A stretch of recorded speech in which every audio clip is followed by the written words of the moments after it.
Welcome back to another episode of the Fellowship of the D20. Before we jump into episode 27, Princes of the Apocalypse Part 6, let me catch you up on what happened last time.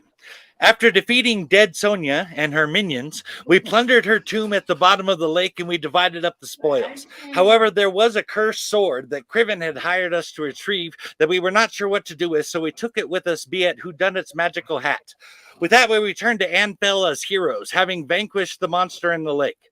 But we find out from Criven that two men heard about us going to the lake and came immediately to the stallion in the midst of the town looking to see if someone had taken a specific note before leaving Amphel. Two of Criven's boys followed them, and now one of those boys, Tevin, is dead. Criven tells us to take the money he paid us to retrieve the cursed sword and take it in exchange for us killing the men who killed Tevin, and we accept it. But while one of the men escaped to the north, some of the other boys did manage to beat up and capture one of them, a deep gnome who turns out to bear the mark of the same cult we have found to be behind so much of the evils that have befallen Varun and us recently. After some aggressive negotiations with the deep gnome and hearing him cry out to the great elemental and the unholy winds to save him, we finally got some information from him. When asked about the great elemental, the deep gnome says that he has recently turned from the black earth to wind, or the howling hatred. He goes on to say that the great elemental of wind will return to rule all of the elements, and that he and the other acolytes plot against earth, fire, and water. The deep gnome reveals that he is just a messenger, and that his lord is a wind Ganassi. Bjorn killed him the next day as the official executioner of the town of Amphel, and they held a funeral for Tevin and Tevin, the boy that died. After we go up to our rooms for the night, Whodunit does a secret ritual to speak to Baba Yaga and get direction. So John Wick tells him to go to Red Larch, and she sees earth, air, fire, and water swirling in anger and hatred, which happens to track with what we heard the deep gnome messenger tell us about the great elemental of wind's plans. She warns that our soul will be in eternal danger, but there is great glory to be had in Red Larch. So also she also warns us that he should not lose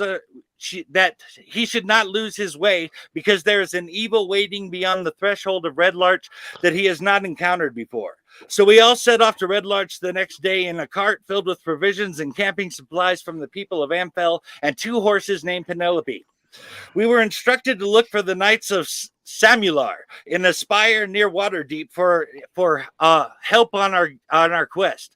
On our way, we come across a group of armed Arakokra in matching armor, and Cirrus reminds us that we are fighting a cult that worships the element of air, and we just came across Arakokra. But they turn out to be the Knights of Samular, and they are looking for the same cultists that we are, and a caravan from Mirabar that went missing between Amphel and Red Larch. And we were able to tell them what happened to the caravan as we came across it ourselves. They in turn are able to tell us that the man that had escaped to the north that killed Tevin was seen by them hastily moving towards Red Larch.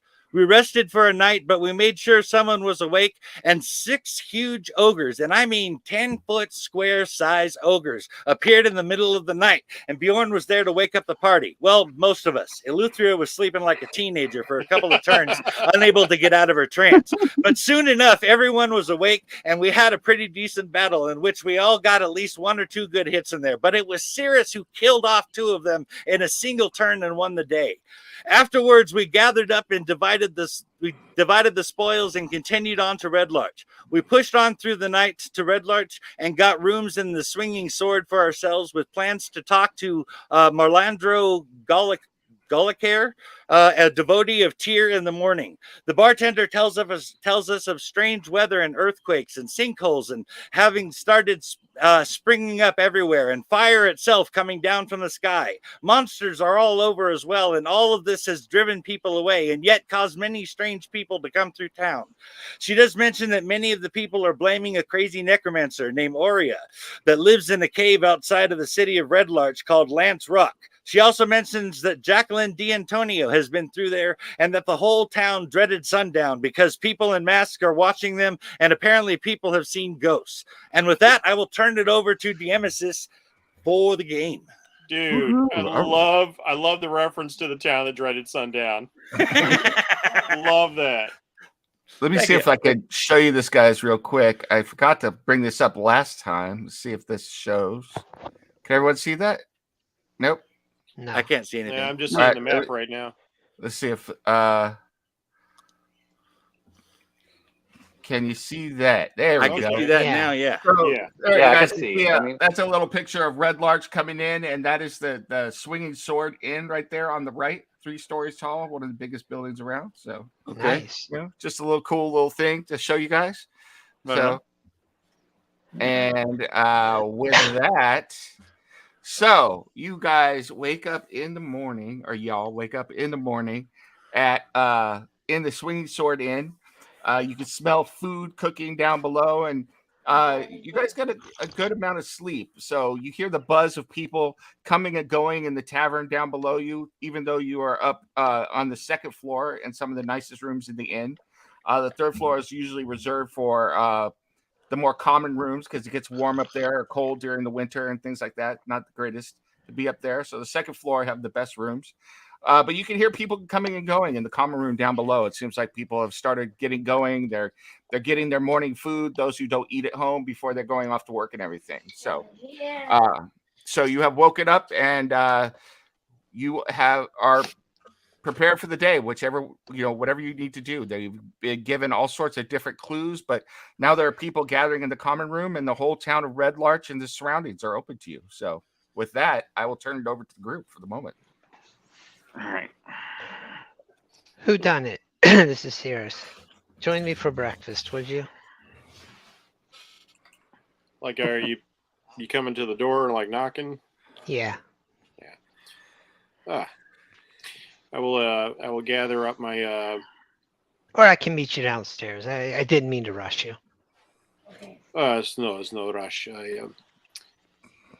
Like you see, he's like gathering up his little minions, and you see a fully repaired biomechanical snake curling up to rest around his neck. Yeah. I like Mr. Hess. Mm-hmm. I'm thinking about giving him more fanciful name. Yeah. I realized Mr. Simeon has quite a ring to it, so... I do like Ophidian. I remember you mentioned that. Mr. Ophidian, and I think I will rename my camel Mr. Dromedary, and I'm thinking of my little person here, perhaps Mr. Ventriloquism or something more shooty. I have not decided yet. You can stay Mr. Bang for now. I think on it. So I'll join you for breakfast. So, Cirrus, why do you come to me in particular so early this morning? I just want to, let's say, clear the air, because we haven't been together very long. This is so. Circumstances threw us together in a rapid and rather dangerous fashion. So we have only gotten to know each other by means of actions in the midst of danger.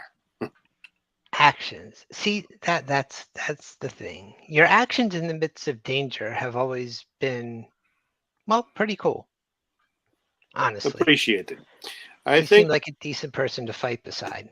I think the trick you do with the knives that are not knives, that is something I have not seen before. That is most intriguing. Thanks. That and the speaking in the head. That started when Fizzgrid, the aberration that now lives inside my invisible ring, got into my head. Oh, invisible ring. So I am not the only one with tricks. No. However, outside of battle, in the short time we've known each other, you have sabotaged me whilst I was trying to gather information by calling a town's attention to me. When I asked you politely, I thought, not to call attention to me just because it's a personal preference, you proceeded to do it twice. I see. And when I didn't play along, you proceeded to wear my face and do a rather insulting impersonation. So I'm not going to ask you not to do these things because that just seems to encourage you. So I'm simply going to ask you if this is what I should expect if I'm to continue to travel with you. No, I see that this is. Forgive me, I did not realize it bothered you quite so greatly.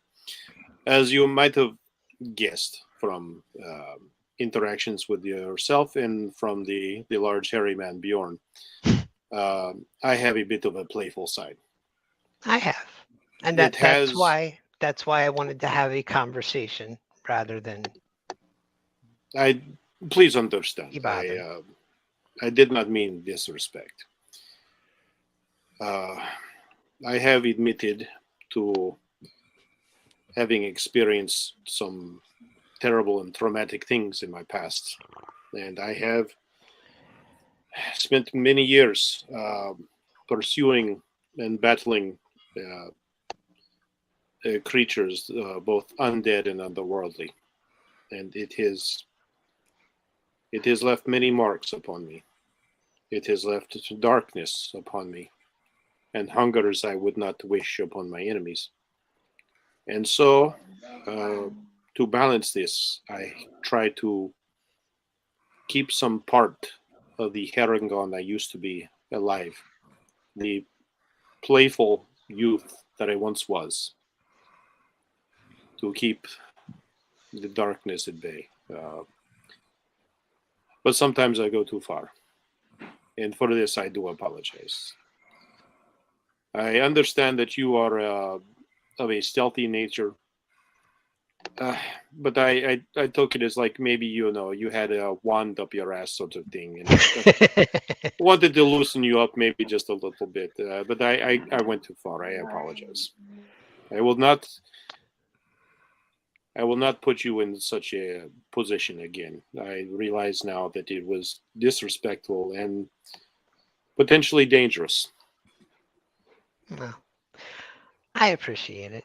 I try not to have a wand up my ass, but when you put me in that position in a crowd, I really only have two options. Either play into it, which is frankly exhausting, or walk away. Yes, you seem Whereas, to like. No, please continue. I said, whereas otherwise, I'll generally hang out. Yeah, you seem to lack my my appreciation of a showmanship and a craving of the spotlight, if you will. As you once so adequately put it, I am a loud sort of mysterious. Where you're a mysterious. And again, it was a jest to try and lighten you up a little bit. I thought perhaps he seems like all right fellow, but maybe he's a little too serious.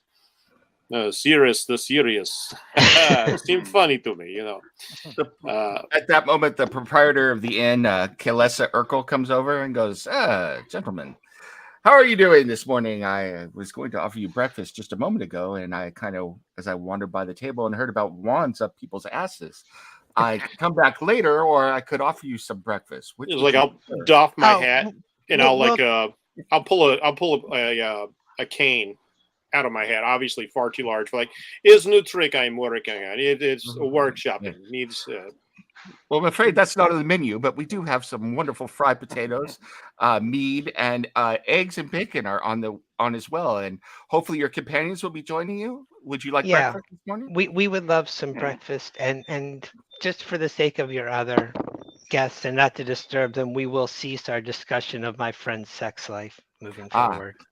Well, I'm sure that anything that you choose to share would liven up Red Larch greatly, and it would be the talk of the town. But first, let me get you breakfast. I'll be on that momentarily. Yeah. Meanwhile, as when you came in late last night, our common room was empty. But as you can see, some of the people of the town have come here for breakfast. As is usual, some will be here at the midday. Feel free to mingle, mix, talk to them. But it's completely up to you. If you need anything, please let me know or notify one of the servants, and they will get to me as well. I With would that- like.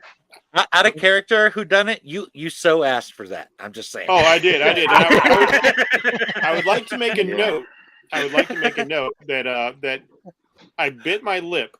Me and who done it both bit our lip because I was immediately going to point out that the wand was up his ass. Oh, okay.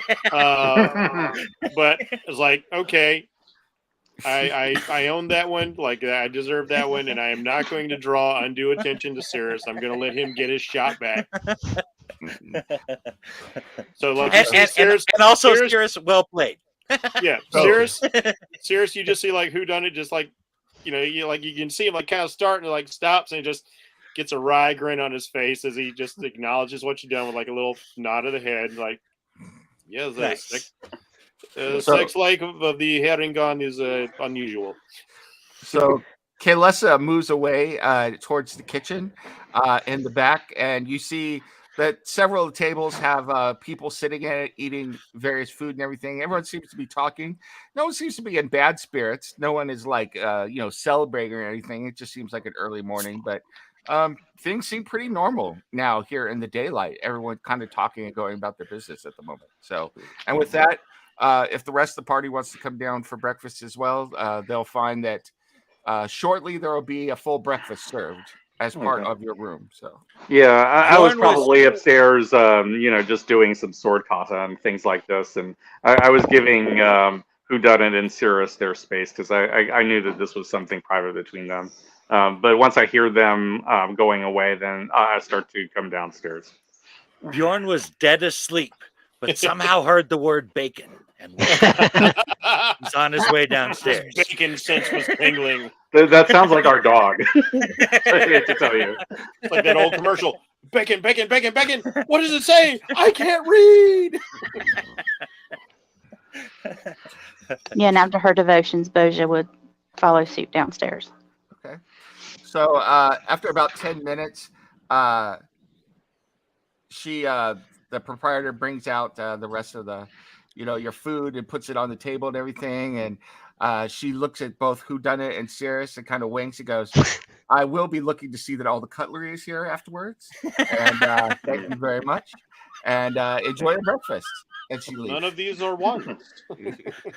They're not worth stealing, Cirrus, but I think you know that. I don't think that's what she meant. I don't think that's what she Olivia, meant either. Yeah, you Point missed taken. the important aspect of conversation earlier. you Yes, missed the that's juicy kind of bit. how I'm playing it. And Boja's I'm just playing like I don't know the very context. confused.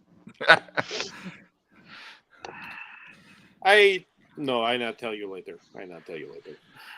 All right, so Bjorn is specifically sitting across from Boja and keeping from Whodunit, and I'm keeping an eye on him. I am I'm going to playing enjoy my friends. breakfast in peace. You will So, indeed. It's Bjorn. quite tasty. There's a good amount of food. Like I said, potatoes, eggs, bacon. They brought out mead, water, and a luxury to the region. There's actual juice of some sort of berries or something. It doesn't feel like grape juice or something like that they've brought out. So Yeah, I'll probably try the juice. I Bjorn, prefer my juice with alcohol in it. Can I have the mead there? do you have a favorite food or a favorite flavor? A favorite flavor? Well, I don't know. Pretty much mead in general. I do not think you want your eggs to taste like mead. But maybe you do. I meat. don't You wouldn't know. complain. I must have misspoke. Meat, Meat. Meat and Yes. mead. bacon, salted pork, these kinds of things. Particularly pig, I guess. Let's see. If Bjorn has either eggs or potatoes on his plate, I will cast my spell, and I will use prestidigitation to make them. Since he likes pork, yeah, let's go with salted pork. All right. Seems to be a theme. In memory of Karlsruhe, who I do not know. Well, see, He is a I man of did simple have, tastes. I did have a friend that really loved salted pork, and I gotta say, he really kind of turned me on to it. I can't really shake it off now. You're turned on by salted pork? What? Well, yeah. That's All how right. Wand gets up ass. All right. Well, that's good. And to know. Viren's hand gets up Bill's ass. All right. So what do you guys plan to do from here? So I was thinking that we could probably see what kind of provisions that they have, weapons and whatnot, and then we need to get information. I want to point out that we were hired by Kevin. I can't remember what his name was. The guy Kelvin. back, Kelvin. Sure. Tevin. Criven. There we go. Yes. We were supposed to kill the guy that killed Tevin. And last time we heard of him from the Arakocra, he was on his way hurriedly to Red Larch. thought you I did. mean, Yeah, it we should need be to a find him though. Oh, I thought right. the guy. But I think that should be one of our priorities, as we were paid to do that. I thought the Well, guy yeah, who but- actually killed him was the dwarf. I mean, not the dwarf, the gnome, and Deep you gnome. chopped him in half. Yeah. I don't think we actually determined that. Okay. We didn't determine exactly who either killed him. way- All we know is that he did die. It's Either too late way- to Guy determine escaped it with a now knife. unless you find the Ganassi. I'll tell you that. So. Either way, Cirrus wants the Ganassi dead. He wants that whole cult dead. Hmm. He wants. I them am dead in with favor their of eliminating entrails the cult. exposed to the sun. Yeah. But we need to get information. I don't want to But go he's in. also half curious cocked. about this the crazy necromancer off in the hills. Because come on, it's a necromancer off in the hills. Yes, Raising I would like to, raising the dead to amuse himself, I might add. I must admit, this is something I find troubling, and I would like to have some assurances that this necromancer is not going to be a harm to others. Yes. Yeah, dealing with him is that as I recall, the town itself was referencing him as possibly the cause of all of this stuff going on with the rivers running backwards and the fire from the sky and all No. that. I don't think so. It's probably the elemental cults. Yeah, he's just the crazy old hermit that gets blamed for everything. Yeah, Right. he's a convenience target. I mean, that's not to say he might not be doing things that are shady, but I don't think he's the cause. Yeah. There have been people. You also noted that there have been people who said that they've seen strange figures in masks at night. I think Mike mentioned that at the beginning, and also Yes. someone mentioned something about a ghost somewhere, possibly, but it wasn't extremely clear. So there's been stuff like that going on, but it seems like this town is abuzz with rumors and people seeing lots of strange and weird things. And as you guys are talking about the necromancer at Lance Rock, everyone seems to be, finishing up their meals, and people are heading out towards their various places of business. And so soon, the common room is starting to empty, and the servants are coming out and cleaning off the tables and preparing everything to get ready for the midday meal. So you find yourselves finishing up your breakfast in a mostly deserted common room again. So I'm gonna offer to help clear okay. if they'll accept.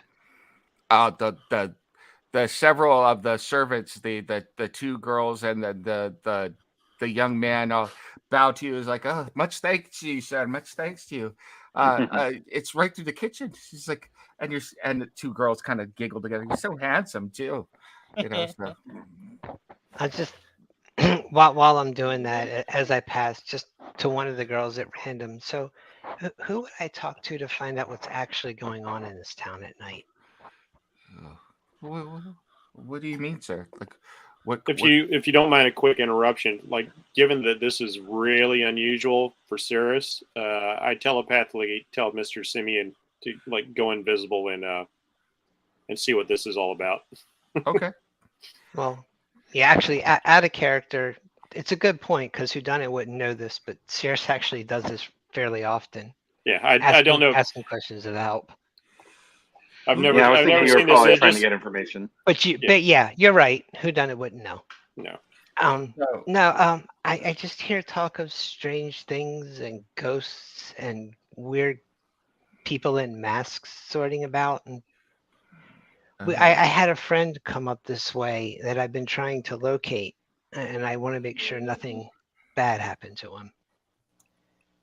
Well, there's a number of people around the town. People have different contacts and stuff.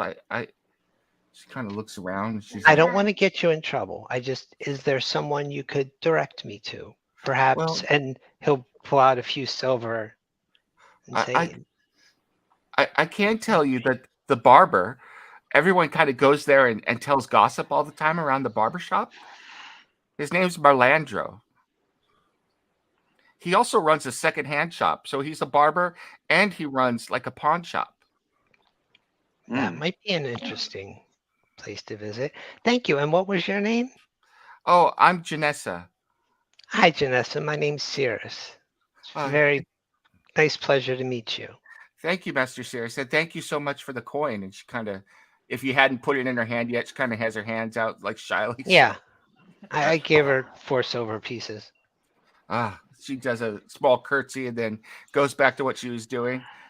And the other girl comes over and she kind of pokes her and puts her hand out, asking for her coin. So, All right, sweetheart. And what was your name? I'm Tanessa. Hi, Tanessa. And I'll give her 4 silver pieces as well. Thank you, sir. Thank you. All right, where's the dude? Might as well be fair. He comes around. Yes. I'm Manessa. So, Hi, Manessa. You guys are creeping me out. Are you related? yes, we're all siblings. Okay, well, here, and I slip in 4 silver, and your sisters can tell you why, and it was nothing inappropriate. Well, thank you very much, sir. Thank you. And I will finish helping them clear. I won't just stop when I have the information I need. Afterwards, I'll return to the table and tell the others about Melandro and his barbershop/pawn shop. Now, before Cirrus gets back to the table, Boja, seeing him get up and help, will also get up and start help. Not realizing that he's getting information. She just thinks this is something you should do because she hasn't really been outside of the monastery where that's what they would do. So she starts helping as well. Yeah. I'm just kind of in the corner watching everything going on. And, seeing if there's I'm anything kind of going looking to Bjorn in like I'm listening to I'm listening through my familiar, so I get it. But like now I'm like looking over at Eleutheri and Bjorn, like looking like almost like, hey guys, you see what they've started here? Meanwhile, Kalessa's in the corner watching all Cirrus of this is being Cirrus. going. She moseys on over to the table while Cirrus and Boja are helping clear. She goes, I have dishes that need to be washed as well, but just so you know, you're not getting a break on the rooms or anything. So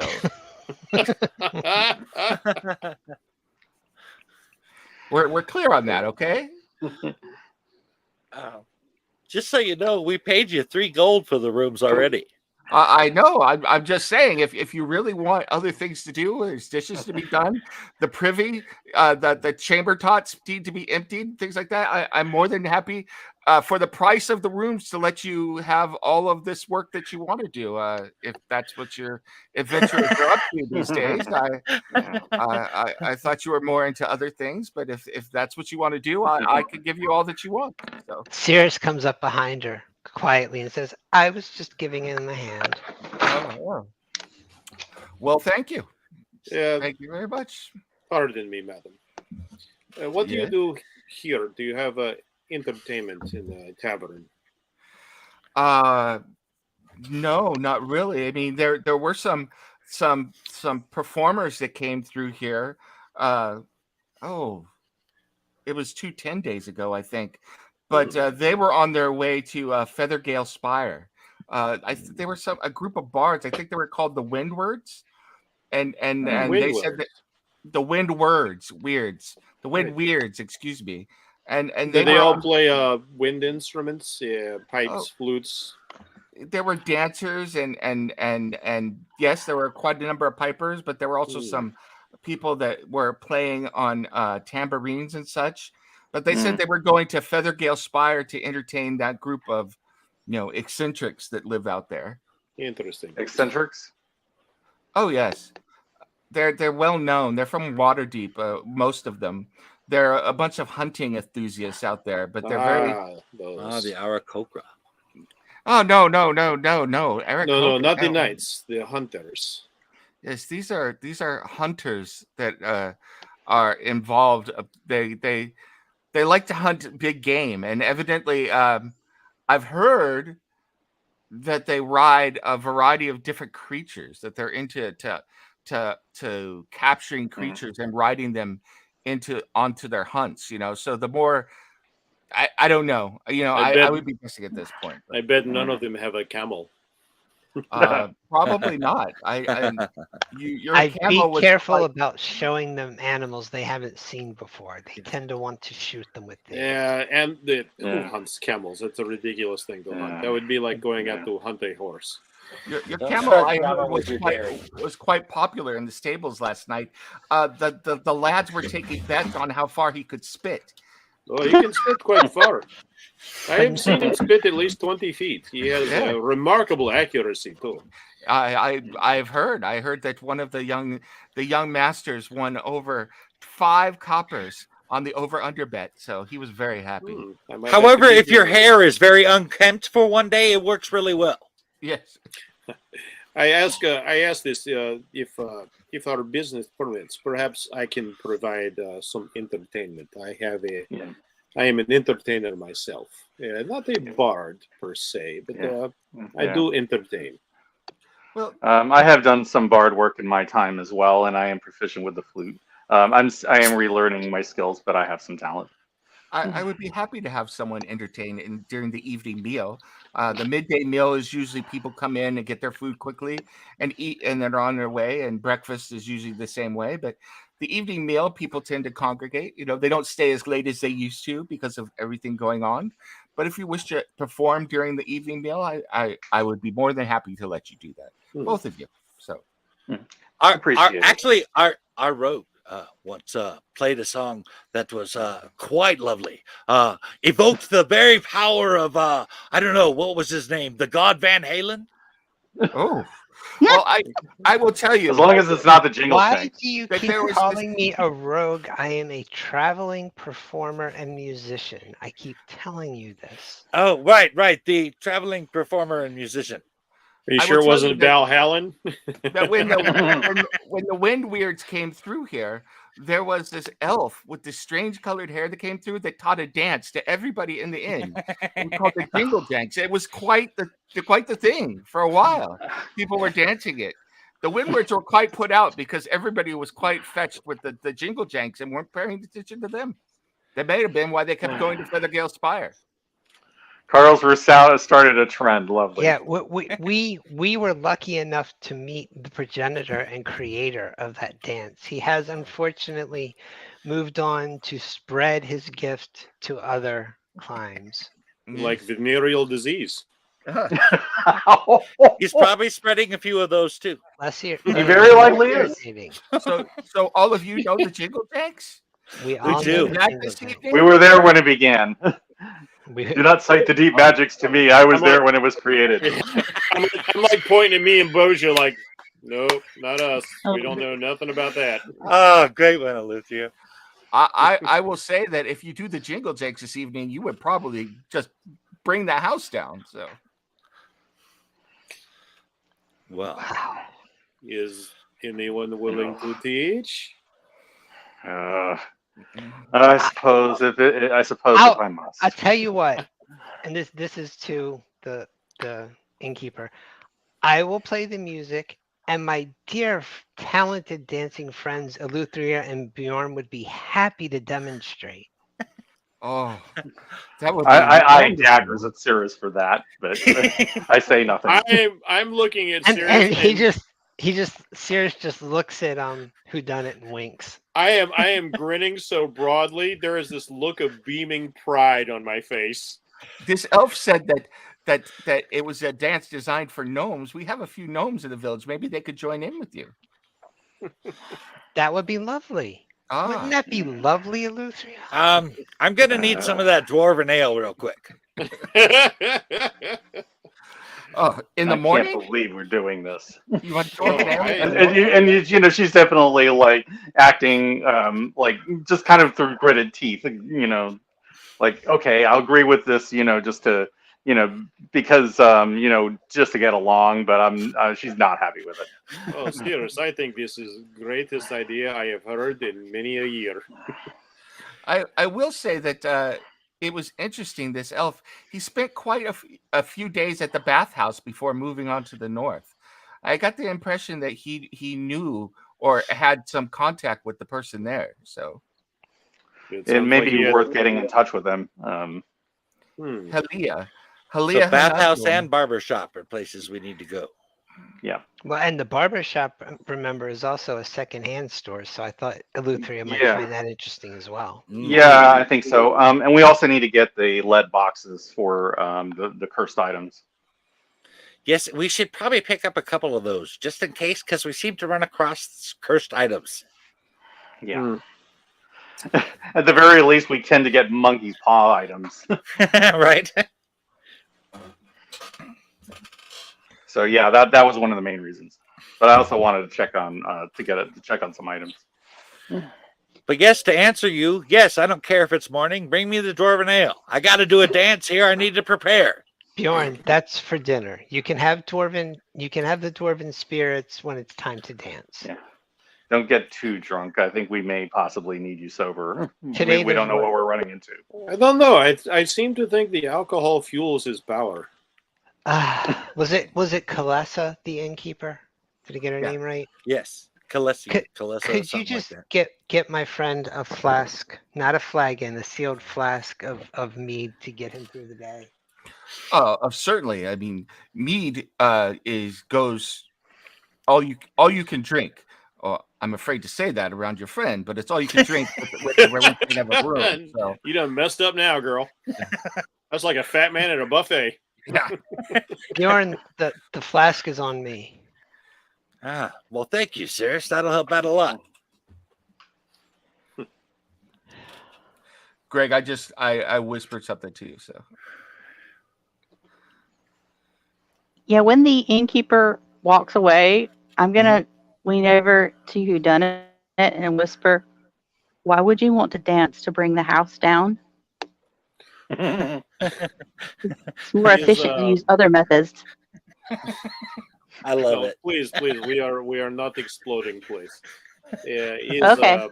Is showbiz expression. It means when you win uproarious approval from the crowd. They stomp their feet, they stand, they give you ovation, they clap, they throw coins at you. That is called bringing down the house. Okay. We also have strange saying like before going on to perform, they say break a leg. It's counterintuitive, I know, but that is to ward off the breaking of the leg, like oh, no evil eye sort of thing. Did somebody by any chance tell you to break a leg? No. My is a good question. Quite story to it. No, my leg was taken from me without permission. Damn. I'm sorry about that, man. That's rough. It is. But to be fair, is there a time when you're like, go ahead and take my leg? No, I do not think so. It would require a great deal of masochism for such thing, I think. Yes. So when you break a leg, that means take it literally. Well, for me, I hope not. At least in my case, if I break this leg, I can repair. Yeah. Well, there are magical ways to take care of this problem, but we will have to learn it, and it may take some time. Well, this my leg, my hand, and he taps his monocle. These are actually all magic items. They function exactly as lost limb, and even if they do not look like they match. So I do not necessarily feel limited in such a way. Mm-hmm. So if I were to tap you on that peg leg, you could feel that? Indeed, I can. Wow. I see with this fake eye, I feel like I can feel the coolness. He'll like dip his finger in there. I feel the coolness of the mead. I can. Again, it's a part artifice, part magic. That that is the nature of some of what I can do. But these I did not actually create. These things I acquired. Call it restitution for what was done to me. They take from me, I take back from them. It seemed fair at time. That sounds fair now.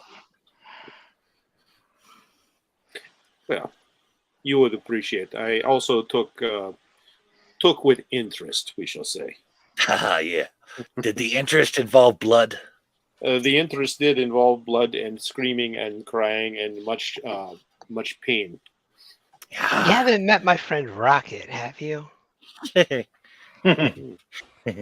I'm afraid I do not know this Rocket. Okay, probably best if you don't then. Is he triangle? Is he triangle-faced monkey? No, not a triangle-faced monkey. Yeah, I- he I does have have a no- taste for such limbs, though. So I- you might I want to have- be careful. I have known many animal humanoids in the Feywild. Is he trash panda, perhaps? Yes. And he often comes across spare arms, legs, eyes. Alright. And he has an obsession with collecting them. Though he needs none himself. It's really just a hobby. I will say those who took from me, they did have a need, though I did not agree with purpose. But I was no, not, he doesn't collect the real ones. He finds people with artificial ones and steals them. Well, there is no danger of that because these are as attached to me as if they were my true limbs. Only I can remove them. It's part of the magic. Very good. Yeah. It would be very unfortunate if someone could just disassemble me at their will. Okay. Well, shall we go to the barber But shop? now- Norn, I think you could use Yeah. a wave. Yeah, let's I go must talk to the say- barber, Seville. I must say, I kind of wish to see your friend Rocket now because I see good prank there. Like, oh no, I am not paying attention. Try to steal my magical limbs, which I'm not going to tell you are magical. There could be humor in this, especially with my invisible familiar. Right. All right. So barbershop. Barbershop. Barbershop. Barbershop. Let's say hi to Ice Cube when we get there. So, are we going to cut some hair? So you are on your way to the barber shop? then? Nobody? No one. Yes. I must have missed it. Sorry.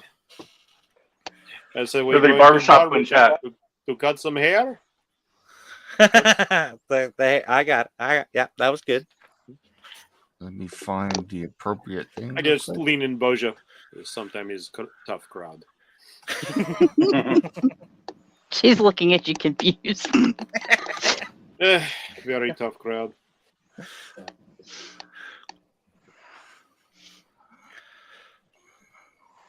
So we enter the barbershop. Yep. Yep, Uh, that's the I idea. just trying to Barbershop. pull up the appropriate part here, real quick. Oh, okay. Now I just whispered something back to you, by the way. Okay. Mm, Ooh. secret stuff. Yes. Is it secret? Is it safe? That's right. Oh, Very, very brutal. sneaky. Here we go. Cool. Is it safe? So, let me see what was whispered at me real quick. In my book, everyone gets automatic bonus points for any J.R.R. Tolkien references. Okay.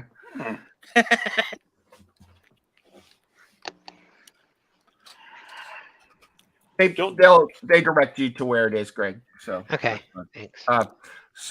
As you go out of the swinging sword, you ask where the barbershop is, and it is at, if you look on the map, location 17. So I gotta find it myself. Oh, let me get this Red Larch thing off of there real quick. 17. Yep. I don't. I think my map I is don't see any numbered. numbers on here. Oh, okay, hold on. I think it's only not your this map map. has the numbers on it. Yeah, Yeah. DM privilege. Do you see where Yep. I'm? I Yeah. do see that. Yes. So you Yeah. go Oh, out okay. Yeah. Gotcha. and Down the road. yeah. So you go down the road, and as you walk down the road, you come out of the Swinging Sword, and you will go past the Helmet High Sun. So Carlissa conveniently forgot to mention that there is another inn, although it's much more ramshackle, across the road over there. It's hidden. So right here is the Helmet High Sun, and it's very run down. It's a kind of a seedy place, and she conveniently forgot to mention that to you that there's another place to stay. You then go past the Helmet High Sun, and there's a boarding house next to there, Mother Yalatha's boarding house. But this is also it has many balconies and outside staircases. It kind of looks like it might be a house of ill repute when the town is busier, but it looks like it is halfway to falling down as well. And across the street from both of those places is a series of huge sheds surrounded by sturdy wooden wagons at all stages of assembly. And it appears to be a place where people are out there building wagons and stuff for caravans to move through the area. They're kind of, there's a lot of wagons built up in their yard right now. And it seems like even though they're doing their best to keep building wagons, there aren't a lot of people buying them at the moment. So they're doing their best. But you keep going down the street. Eventually, after a few minutes walking, it's not that far. You come to a seedy wooden building. Above the door is a sign that says Gaelkers Use Tools and Goods. And it also has a scrawled underneath it, written in red paint, says Barber as well. So, and there's a little, latch on the door, and you can see people inside through the dirty glass. And it's where you're at the moment. So, you want to go in? Oh yeah. All right. So you open the door, and there is a lanky guy there. He kind of looks around. He comes around. He's rubbing his hands together. He's like, hello. How do you do? I think I saw you earlier in the Swinging Sword. I was told that a group had come in. What can I do for you? I've got used tools. I've got used goods. I'm also a barber. I could serve up ale as well. We have that here. We make our own in the back. He gives you a wink, So I've got everything you could want and probably then some. So what can I do for all of you? I'm looking at everybody else in the party with a wanting look. He said ale. Do you have any lead boxes by any chance? Lead boxes. Let me check. He turns to a gentleman that's there, and he's kind of just hanging around. He's chewing on a piece of wood, and he looks at you, and he's got an eye patch over one eye, and then he kind of shifts it over to the other eye and looks at you through the eye that was covered by the eye patch. He goes, Lehrman here will watch the shop while I go out back. I think I have some lead boxes. Let me go check real quick, though. And he goes out, and Lehrman looks at you, and he kind of nods. He's like, how y'all doing? Life is good. Right. How has life been in Red Larch of late?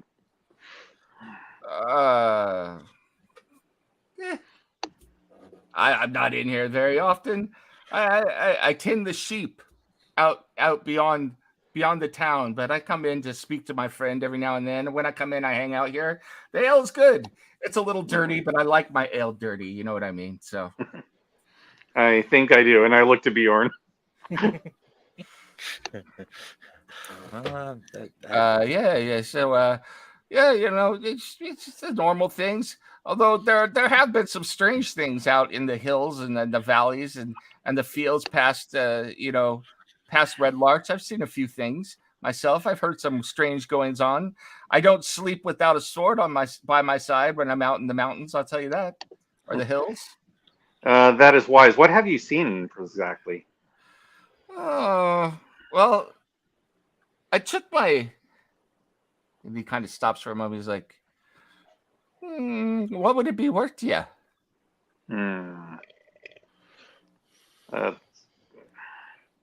I kind of show off a couple of silver pieces and say, would this be a good start? His eyes widen and he kind of reaches for the silver pieces. What do you know? And then once he starts talking, I'll give it to him.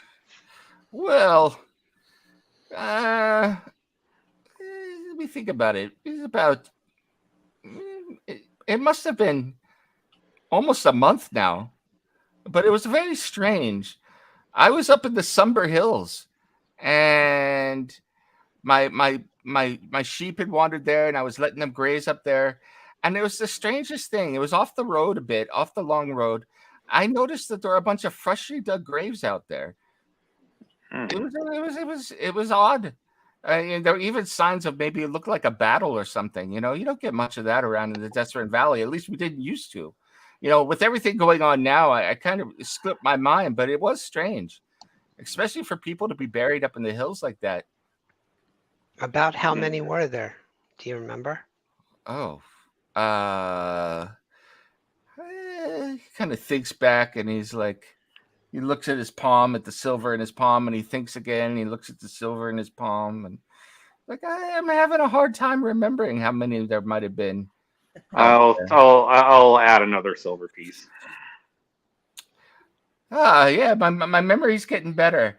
I think it wasn't a lot, but it was more than a few. So I think it was like, if I had to guess, I didn't count them, but there were at least 20, if not more. Jesus. That's That definitely sounds like a battle. Yeah, that's for Did sure. someone stay behind to bury the bodies? That's not too uncommon. We do that. I'm starting to Yeah, but we're wonder. weird. Yeah. I'm starting to wonder if it connects to the things that we've heard in town. Well, to be fair, we burn them. We do not bury. True enough. Okay, friends, y'all need to realize that we have these conversations in front of other people. Yeah. Oh, Well, that's why I'm not like I'm not openly referencing the necromancer, and just like, if you know, you know. Now that I'm thinking about it, beyond the graves, there were some cairns raised as well. Now that I remember, because I looked at them closely, there were 4 specifically. They 4 cairns that were raised. And which direction was this? I was up in the Sumber Hills, northeast of town. And which way is the necromancer? Oh, you mean the crazy out at Lance Rock? Yeah, I'm just trying to get my bearings. We're new here. He's southwest of Red Larch, out at Lance Rock. Okay. Do you see him often? Nah, I don't go down there with my sheep. They're scared to death of the undead. But I've never heard any problems with him. He's just a strange old dude that raises up, old dude. He's a strange old man that raises up the undead for whatever he's doing out there. I don't know. I let him be. Either that or he's a Probably Jedi wise. Knight. Yeah. What was did that? you just say he's? I was going to say either that or he's a Jedi Knight. Yeah. Jedi. No. He might be a Jedi Knight. I've never heard of a Jedi necromancer, but perhaps he is. I don't know. You all are more worldly than I am. There are lots of Jedis there in Waterdeep.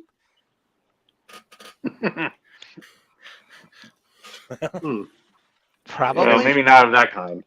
Other kinds of knights, maybe. I mean, it's Waterdeep, so Yeah.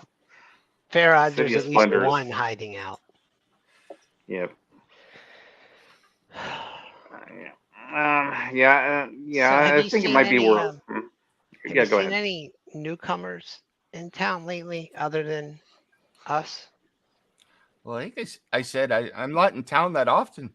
I came in this morning, from out, because I brought in the sheep, and they're off being shod right now, and shorn. They're taking everything off of them, and I got to bring them back to my master after that. But that's pretty much as I get into town. And when I do, I come in here to see my friend Marlandro, and he gives me some ale, and we talk and everything. And there's Marlandro now, but yeah, that's pretty much what I do. I come in and out. So, but I have seen some people out on the moor and in the hills and stuff skulking around at night. Like I said, I don't go without a sword anymore. Hmm. Marlandro comes in and he's got actually he's 5 lead boxes. They're not huge. He's like, I've got these right here. They're rather small. They're only 6 inches by 6 inches. If you want something larger, I'd probably have to order it custom, but I could get that in for you. No, I that will not work for what we need, unfortunately. You don't think so? For what, a sword instead of armor? Yeah. Yeah, I think we're best keeping all that in my hat for right now. Yes, well, Well, it may be worth keeping like 1 or 2 of them just in case we run into something else that we need to. Yeah, it's true. put Could under come lock. across small dangers. Yeah, we can just leave them in your hat or whatever you want to do. I procured these from a feisty old dwarf several years ago, thinking that they might become useful, and I've had them here for quite a while. I'll make you a good deal on them. Why don't you take all 5 off my hand for? He looks at all of you. 10 silver pieces. That doesn't sound too bad. 6. I'm still rolling fat from my 25 gold for killing that guy, so I'll go ahead and just give him a gold piece. He smiled. Oh, Jesus, Bjorn. takes the gold. Yes, well, I was going to say 8, but 1 gold piece does just as well, and he pockets it really quickly. Yeah. And since we're feeling generous, I was wondering what kind of magic items you might have in this place. Hey, real quick, Cirrus is going to make a psychic connection to everyone. Tell Eleuthria, I need to follow up on something. I'll be back. And then I'll say out loud, I'm just going to walk around town a bit. I'll meet you guys. Yeah, I just let him know I understand, and we'll keep them busy. DM, Yes. Whodunit wants to kind of like eyeball this place a little bit. Is there anything that looks particularly interesting that would appeal to like somebody who practices arcane magic? As you look around, it appears that most of what's out on display is just mundane items. There really aren't even arms and armor. It's things like, old dressers or clothes or tools and things like that. At the mention of magic items, Marlandro looks around. He goes, "Why? What have you heard?" No, it's nothing of the sort. We simply are traveling, and I want to make sure that I'm well equipped. You did say you offered many different services. Yes. Yes. And some of it is in the back room, yes? Yes. He's like, so perhaps you have more than and you can tell. And it's Now- like we've more than paid you for what you asked. I think it's not an unreasonable request. Cirrus, before you go, can you give me a perception check as you're walking out the door, please? The plot thickens. Okay. Where have been? Oh, shit. Yeah. There we go. 17. That's better. All right. As you were walking out the door and the door is about to close, you hear Marlandro speak, and he goes, "Looking you for some righty or for some in gray? Because I do all of the gray when I was from Balder. So what do you think?" And you recognize it as a form of thieves' cant immediately. Mm-hmm. I'll hesitate. Walk back in. My cousin has a shop very, very much like this, although it's out towards the Dale Lands. And if we could just spin off and not make me actually do thieves' cant. Sure. Let's say we're in the area investigating some rumors, and my friends are hoping you may be able to help us be better equipped to do so. Information. I'm not much into information. I provide services. Information would be someone else in town. Like who? Is there any particular places you would recommend a newcomer to town see? Well, if you want information, I would suggest that you get some fresh bread. On it. In But the meantime, if you're ever in need of engraving or counterfeiting, myself and my brother are always glad to help. good to know. Sounds like something you guys could have used about 15 episodes back. Yeah. We also do. We also. He kind of looks for a moment, and he's like, I mean, we provide many writing services here.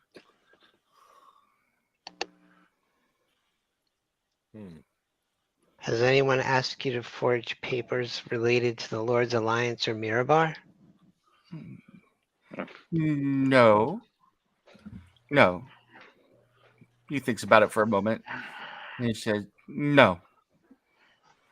We haven't done any work like that. The most recent work I did was, he's like, well, wait a minute. You're not from the Lord's Alliance, are you? No. He looks at all of you for a moment. Then he reaches underneath his little table there, and he presses a button, and you hear a hidden door move on the floor behind the counter there, and he reaches in and he pulls out. He's like, "Look at these," and he pulls out a bunch of rings. He's like, "Which ones are real and which ones are fake?"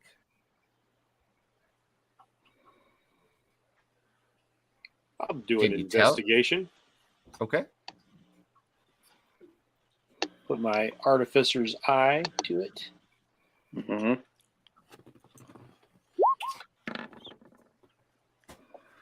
14.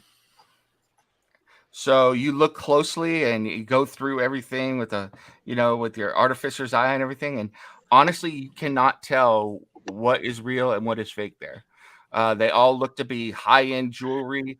The cheapest jewelry that you see there, you would guess, even though you're not a jeweler, but you would guess that the cheapest piece of jewelry there is 100 gold. And some of it looks like it could be, much more expensive than that. Yeah, I actually like strap like one of those little jeweler's monocles onto my monocle, and I'm like twisting it and looking at things. Yeah. And eventually I kind of like stop and I look back at Sirius. I look back at this guy and I put it down, take it off. I was like, I must commend you on your workmanship. I cannot tell the difference. I could offer you this whole batch right here. 500 gold. I will tell you right now, since you are potential new customers, it's all fake.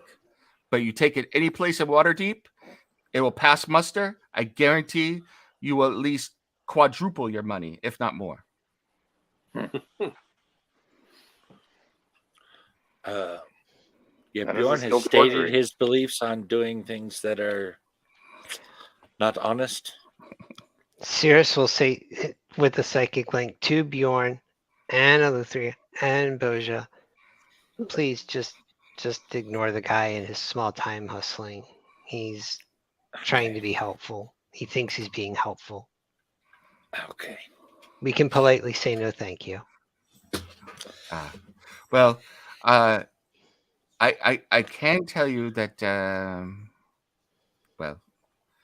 I have a little bit of information, but yes, the baker is better information if you go there, like my friend said, and please keep in mind, the people coming through town are much less. And I'm always trying to keep everything going as I help the town with my secondhand shop.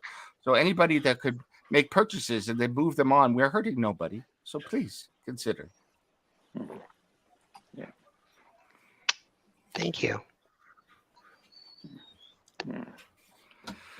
I am so tempted to do something right now. Yeah. So It's so like, tempted. yeah, technically this stuff is illegal, but is he really harming anybody? Yeah, that's kind of why. And I'm also, going he this could way. be in. Yeah, and also I kind of think that this guy could be useful in terms of getting us information to, shall we say, worse customers. I'm trying to like consider like, okay, my character's chaotic good. How Yeah. does he feel about this? Yeah, I Again, feel the same way. Cirrus will just This say is small. psychically, please just leave the petty It's thief just, alone. yeah. My feeling is like if he's not actively harming anybody, and if nobody's getting killed or hurt or anything like this openly, it just doesn't seem worth it, especially considering all the other stuff going on that's more dangerous. Compared to what I've normally got into. This is Mhm. pretty small potatoes, but like Yeah. since Cirrus hadn't expressly he mentioned everybody else, but not whodunit. Whodunit had a moment of like, this guy's been arbitraging us for information. Maybe I should teach him a little lesson. Yeah. Yeah, I can understand that temptation, but Now, I mean, are it's not any of technically a violation of my oath to leave him alone. Are so are I'm any more of likely the to allow. rings like black metal ish? I know they're all fake. but they Black are, metal. That's right. No, they all have the appearance of like now that he's told you you're fake, you can tell that they shine a little too well. The metal is a little too good, but they're supposed to be like silver or gold with fine gems and stuff in them, and they are not. So Let me wave my wand of detect magic and see if anything glows in there. oh no, absolutely not. So Okay. Does anything else glow? no, not in this room anyway. So Okay. Cirrus All right. will find one of the relatively plain rings in there mhm. and say, I don't want the whole batch, but I'll take this one and I'll hand him 4 gold pieces. He's you. Thank you. And your name is I forgot. I didn't get it from you. Cirrus. Well, thank you, Master Cirrus. And remember, come back anytime, and I will do a deal with you. We might be back because the barbarian really needs someone to do something with that hair. It's just Hey, nobody's I know. touching my hair. I like all my You hair. probably all also over want it, more like help. it is. I am a barber, and every person who sits in my barber chair gets free mead while I cut their hair. So Oh boy, that is definitely a motivator. Now he's in a real moral quandary. Yep. The wheels are spinning. A little bit of smoke coming out the ear. We're thinking about it. And True Cirrus will dilemma. tell everyone psychically, now that it's been mentioned, and this is to everyone.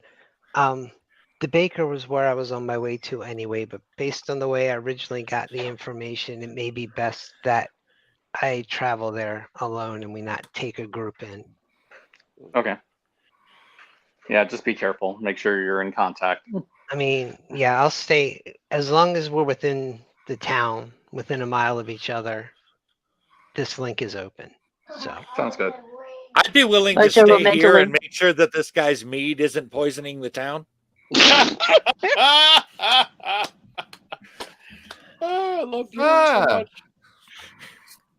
But Bojo will mentally reply to Cirrus and say, I trust your judgment, even though what this guy is doing is wrong. Are you sure you do not need backup where you go? I appreciate that, Bojo. This is all still psychic, but we have our psychic link, and I was originally given the hint just as a place to get information. I don't believe I'm walking into anything dangerous in town. I just think that the 5 of us walking in would not give the impression best suited to my getting that information. Yeah. Yeah, I totally understand that. I mean, there are ways that you know how to walk that the rest of us would draw too much suspicion. I get it. And I'll reply, as you wish. And And I'll look at everybody else, and I'll stand at wait outside for them to finish their business. Yeah, and most of us stand out in general. Yeah, like we are a very obvious group. Yeah. Okay. While the rest of the group figures out what they want to do, or Bjorn debates why they're getting a haircut is worth the free ale, Cirrus will wander down towards the baker and just kind of pay attention to what's going on in town as he does.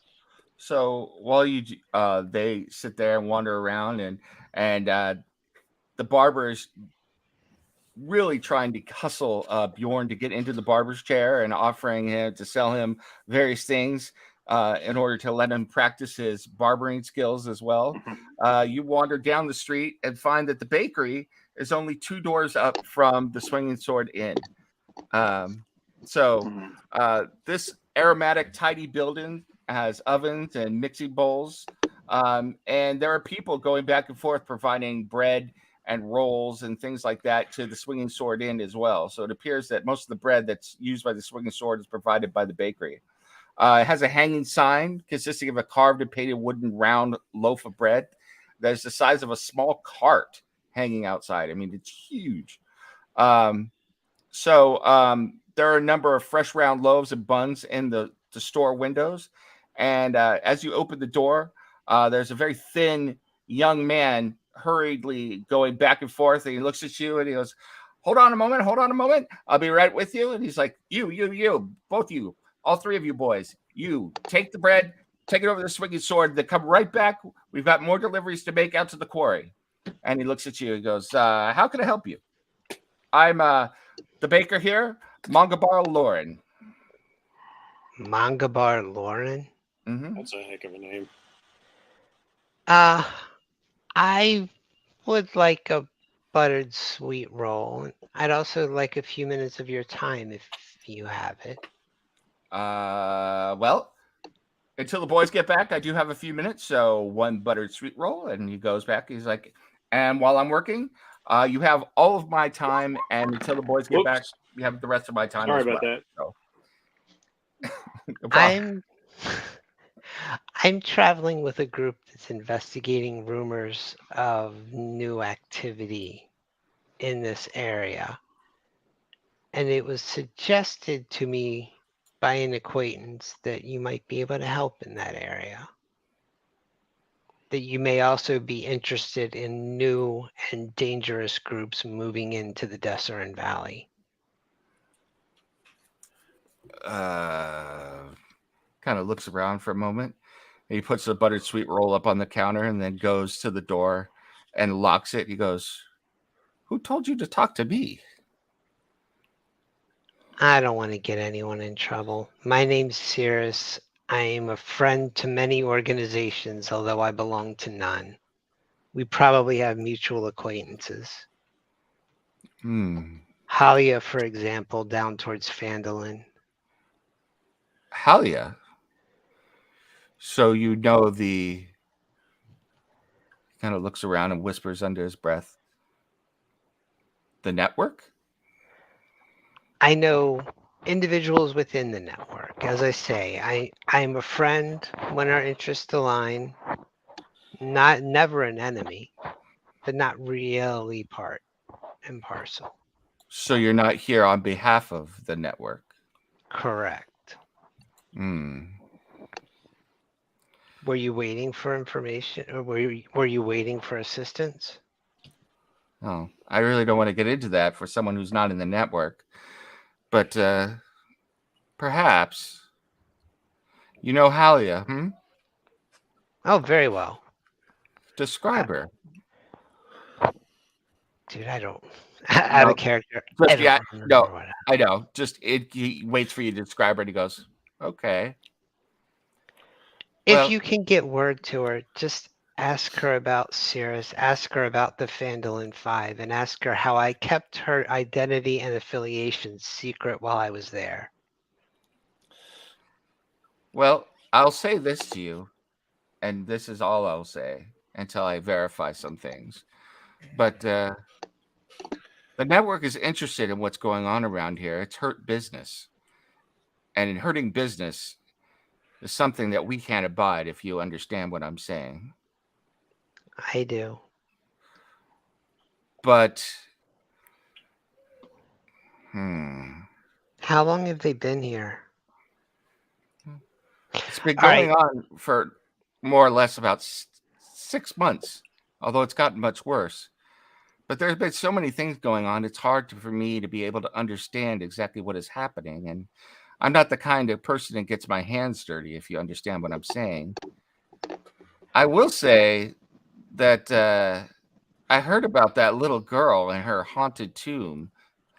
He kind of laughs a little bit. He goes, I went out there to look for it myself, and it's no haunted tomb. I saw some goblins out there, out by this quote unquote haunted tomb. I don't know. There might be some treasure out there. I'm more concerned about goblins being around, but that seems the least of the worries. Normally, if it was goblins and it was normal times, I'd hire some adventurers to go out there and take care of it, because they could be a problem for caravans. But with everything else going around, I've just kind of let it go. But Which direction? Whereabouts is this haunted tomb? I haven't heard of that one. some little girl said she saw a ghost out by this haunted tomb, and I think it's south of town. You go, it's a little bit off the road. I heard that you came from the south, you probably went right by it.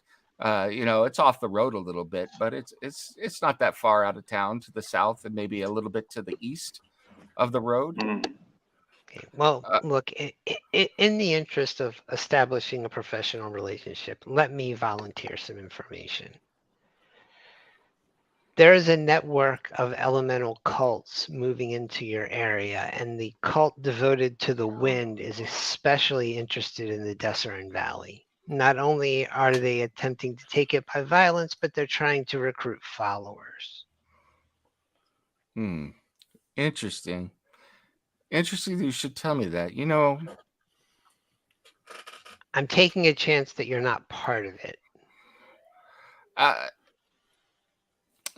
The young girl who saw the haunted tomb, she lives with her grandmother who provides poultry among town.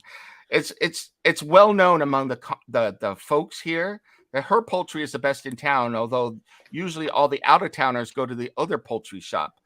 But I would suggest that you go talk to old Minnie, and I'm she just might have doing some more. an Sorry, I'm All doing right, an yeah. insight check. Yep. Oh, I thought that was me doing that. 18. He seems to be telling you the truth. Okay. And he suggests that you go talk to old Minnie, Minthra Mindavir. Why? What information would Minnie have? Well, Minnie's hinted that she knows something, and it had something to do with some sort of cult, but she wouldn't tell me. But perhaps she'll tell you. But like I said, I mentioned something about that haunted tomb. It's her granddaughter who lives with her that saw this ghost in the first place. So you might want to pay her a visit anyway. Okay. Well, I do know some adventurers who might be willing to take a commission to clear out goblins. Yeah. Well, if you want to go and clear out the goblins and the haunted tomb, I'm sure that the network could offer you, the goblins, 150 gold pieces for the job. I'll speak to my associates. Thank you. And much luck to you, and I will contact Talia. I may have some other work for you if you're up for it, depending on how things go. Tell her I said hi and ask her how my bar's doing. I will. I'll ask her if the Jingle Janks is still going on up there. Oh, dear Lord. Yeah, that will never end. They're actually assuming we make it back to town tonight. There may be a group performance of the Jingle Janks at the Swinging Sword tonight. Oh, he's very excited. He's like, oh, well, I have to go to the Swinging Sword then. I wasn't planning on it, but... And if you do get any more information about this cult, they call themselves the Howling Hatred because apparently that's good for recruiting. I would greatly appreciate it if you could share it with me. I'll be staying at the Swinging Sword. Well, I appreciate the information, but you seem to know more about it than I do, which is a little concerning. But thank you. If I learn more, I'll do the same.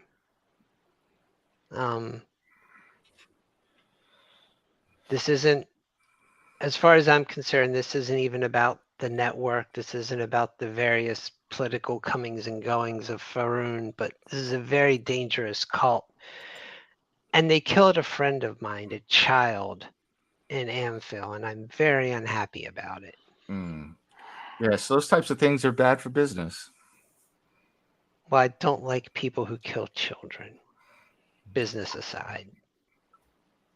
Teach his own. Teach its own shit. Dang!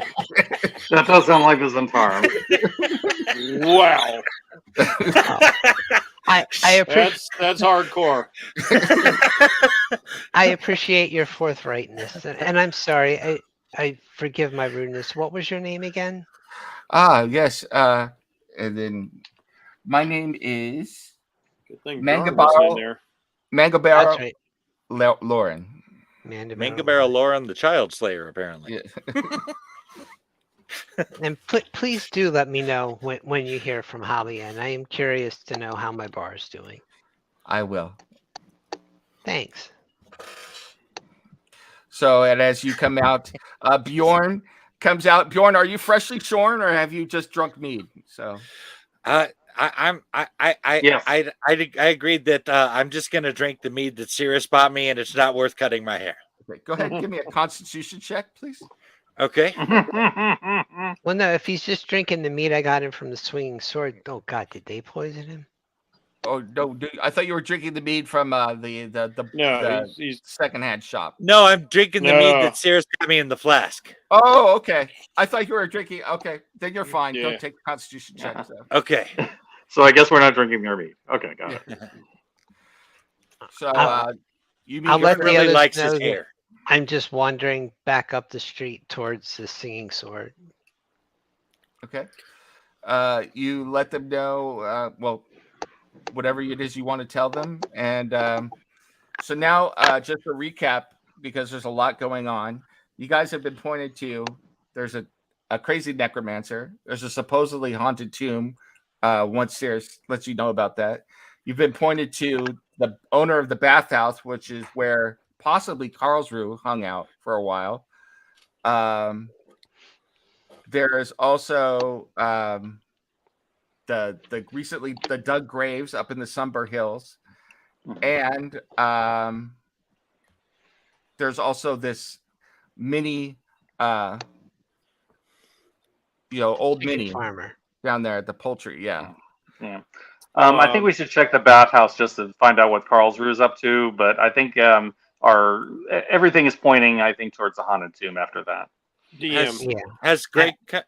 Greg, has Sirius come back to the rest of the group yet? Yeah, I was wandering back towards the rest of the group, and I'll let All you right. know everything I learned. Before that happens, while they're so distracted trying to get Bjorn to drink ale and get a haircut, Mm-hmm. I would like to attempt to steal some of the fake rings. Okay. Go for it. Come on, baby. Ooh, 21. good roll. And oh wow.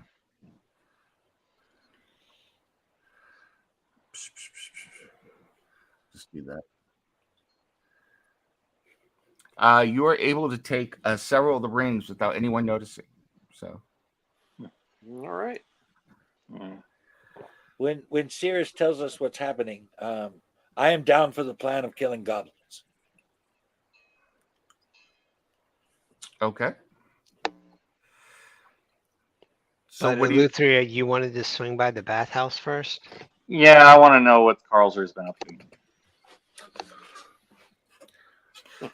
So, do you wander by that area? Yeah, I think we should. Okay. And maybe nothing, but it's worth checking out. Let me just real quick put it up on the screen for you where you got to go, just so you have a general idea. And I can't see everything real well. I believe this is it down here, but so see where the circle is. So you got to go down here and then here. So you wander down there, and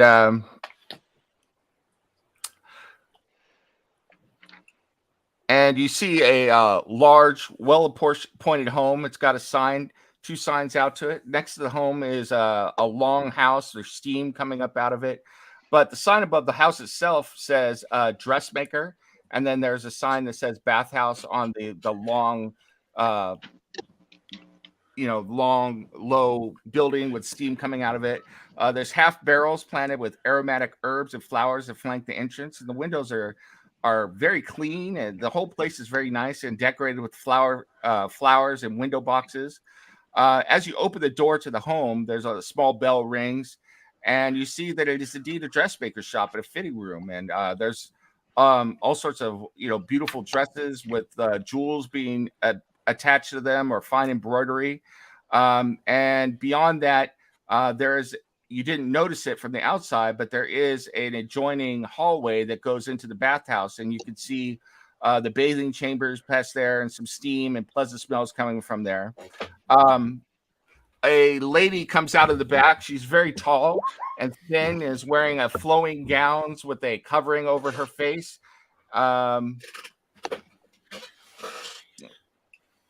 If anybody has, if you want to try and determine where she's from, you can. But she comes out and she speaks with a very distinct accent. She says, welcome to Helia's Handroom, the bathhouse that caters to all here in Red Larch. We haven't had visitors for many a while. I see only one of you, 2 of you that might be interested in my dresses, but I can always fit you for dresses as well.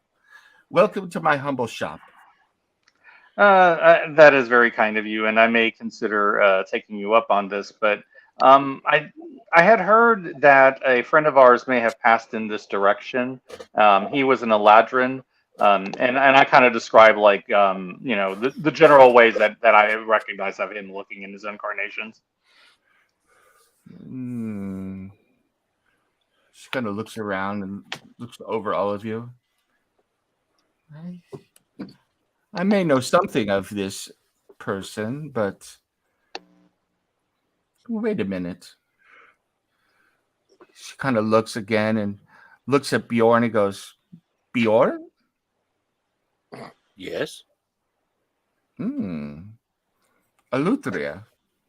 That is indeed my name. So apparently he has been here. Cirrus? She points at Cirrus. Is that your name? Greg, Greg's left his chair. Oh, Be right back, but he says yes. okay. Yes, I do not recognize these 2, but I am Miley, and this is Cyrus. well, welcome, Miley. Welcome, Cyrus. Boja, looking confused, bops him on the head. He's like, Hey, just I kidding. I am Boja, and that's harebrained. Hairbrained Boja, welcome to you. I Yes, suppose if we are going to do this, please allow me to introduce myself. I am Hieronymus Hyrax Whodunit, Huh, magician extraordinaire that of is the a stage. mouthful. No great mage. Yes. Yes. Well, welcome to all of you. I assume, unless things have changed, that you are not a member of the organization that, and she pauses for a moment, Karlsruhe is now a member of, but he was through here. No, we are not a member of his organization, but we are curious to know where our friend may have gone, because it may be that he may need to know some things. Last I had heard, he was going towards Longsaddle to meet some other members of this organization, and then they were going to be in the High Forest looking into some reports of cultists in that area. Yes. I was wondering whether he had fallen afoul of the cults as well. We're investigating them here while we're here. Yes, he was supposed to meet up with other members of our organization because these cultists, because of his particular skills and these cultists' affinity with the air.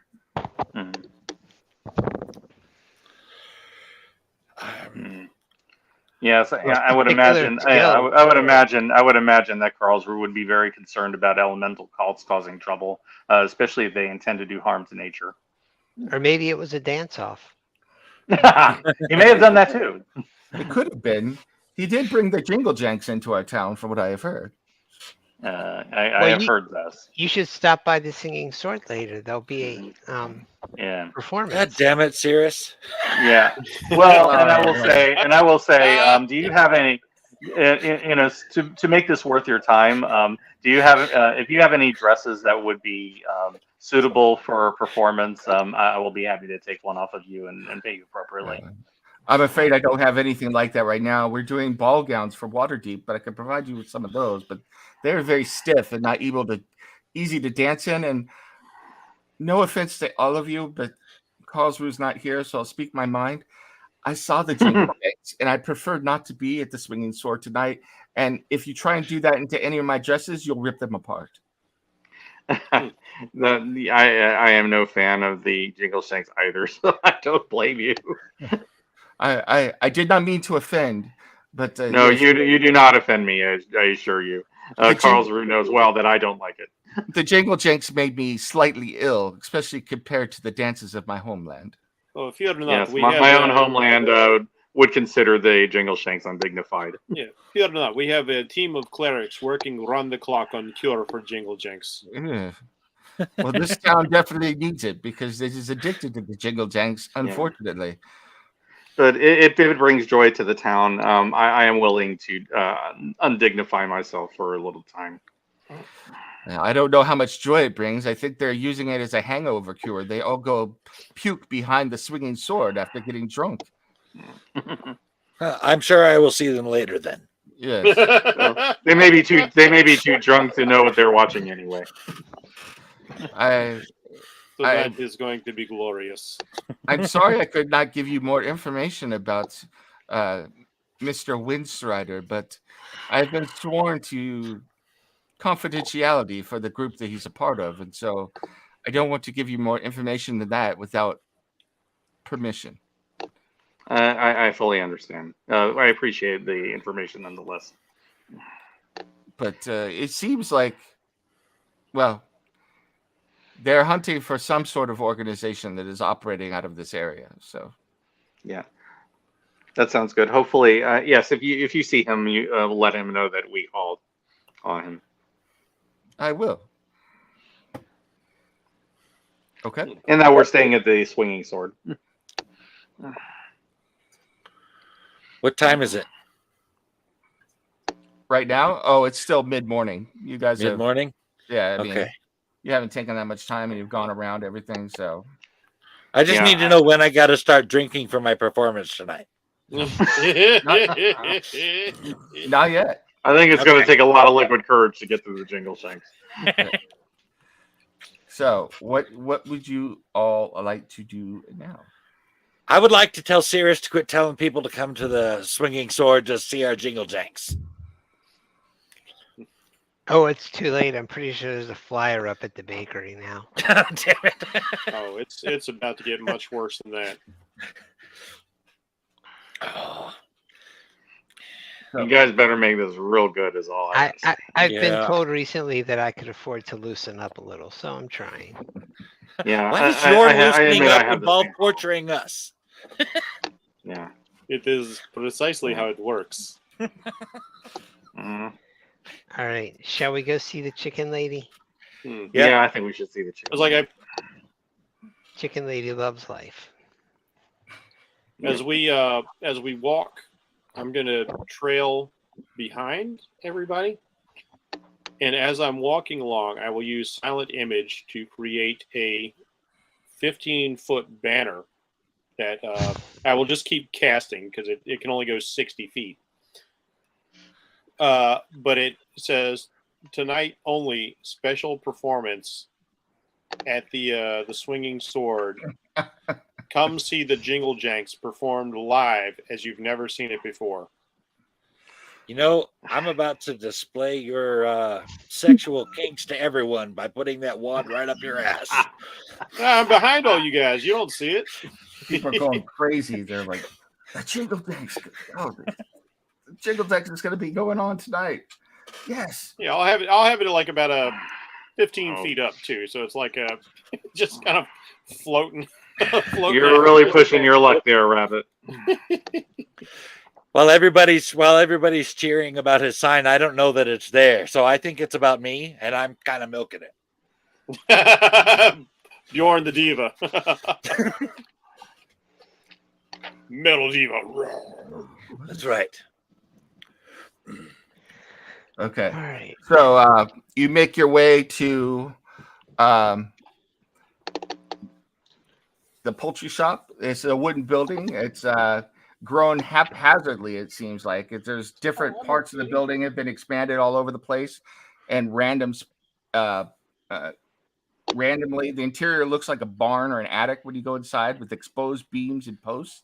There's pens with live chickens that fill most of the corners and halls of the building, and there's only a narrow aisle for you to walk down to the back where the people live. A kindly old lady comes out, and she's flanked by two men who look like they're probably her sons. And she comes out and she goes, "Yeah, yes. Can I help you?" Hi, Minnie. That would be me. My friends call me Minnie. I'm Mendivere, but you can call me Minnie. That's fine. We don't usually get people who aren't local in here. How can I help you? Forgive me the familiarity. My friends and I are new in town, but we were approached by someone to investigate something that we're told your granddaughter might have seen around a tomb. Oh, yes.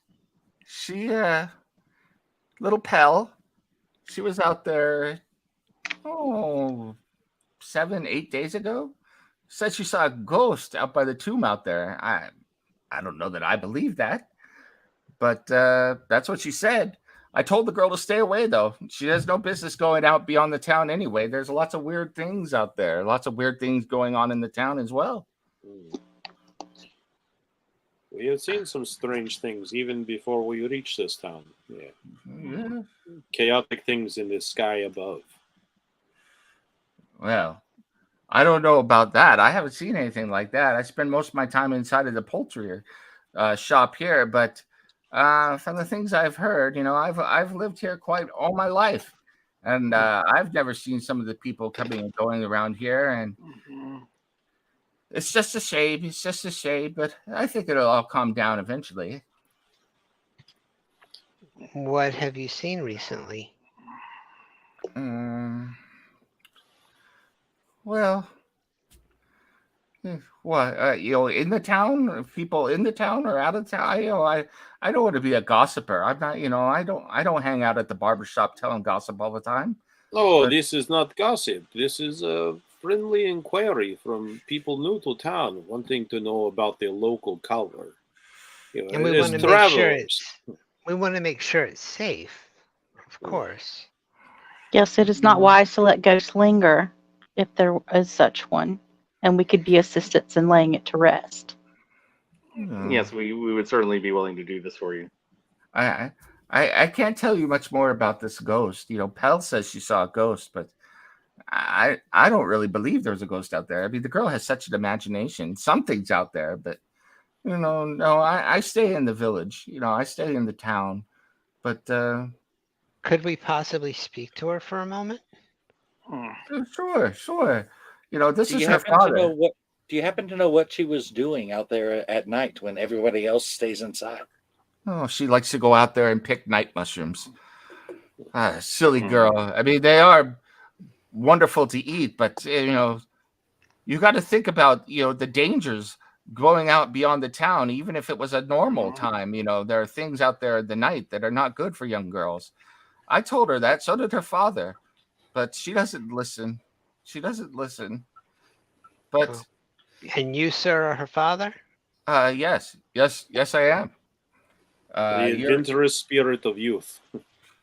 You could speak to my daughter if you don't mind me being there. No, of course. No. Well, I do have a question though about the tomb. Do you know who's supposed to be buried there?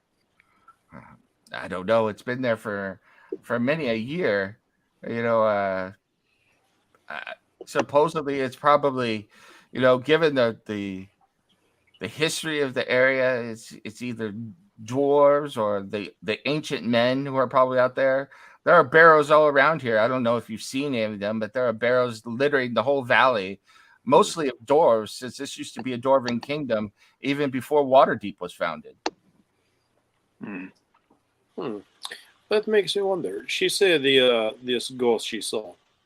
Yeah, did she say what the race it was, or what species? Perhaps was it dwarven? Was it human? Was it elf? Say that again. The ghost. Yeah. Yes, was the ghost of humanoid in appearance? Was it a human, elf, dwarf, halfling, or pointing again to me and Boja, or perhaps something other? I don't know that the girl told me that. You might want to ask Pell that. I never asked. She just said ghost. I never thought a ghost could be different. Never even occurred to me. Well, yes, all ghosts they have to come from something living to start with. Yes, so usually they retain some aspect of appearance from former life.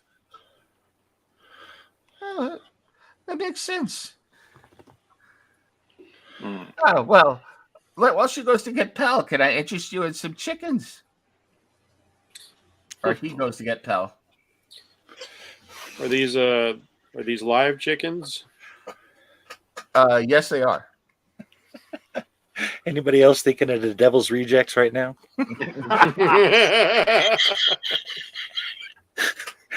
Chicken fucker. And go, As long as it's not the Texas Chainsaw Massacre. right? Nah, I'm old. I'm just thinking of the chicken lady from Kids in the Hall.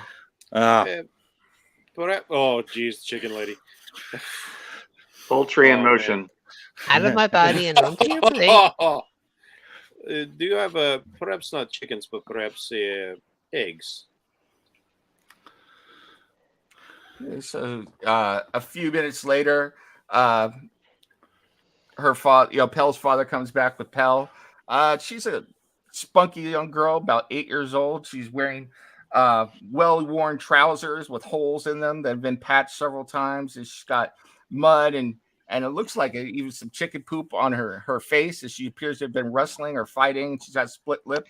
She looks up at you. She's like, "I didn't do it."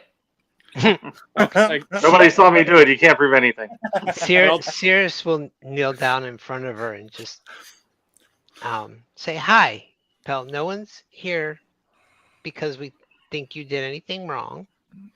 We're interested in what you saw out by the tomb. Can you help us?" He's gonna just casually take a silver coin out of his pocket and start playing with it.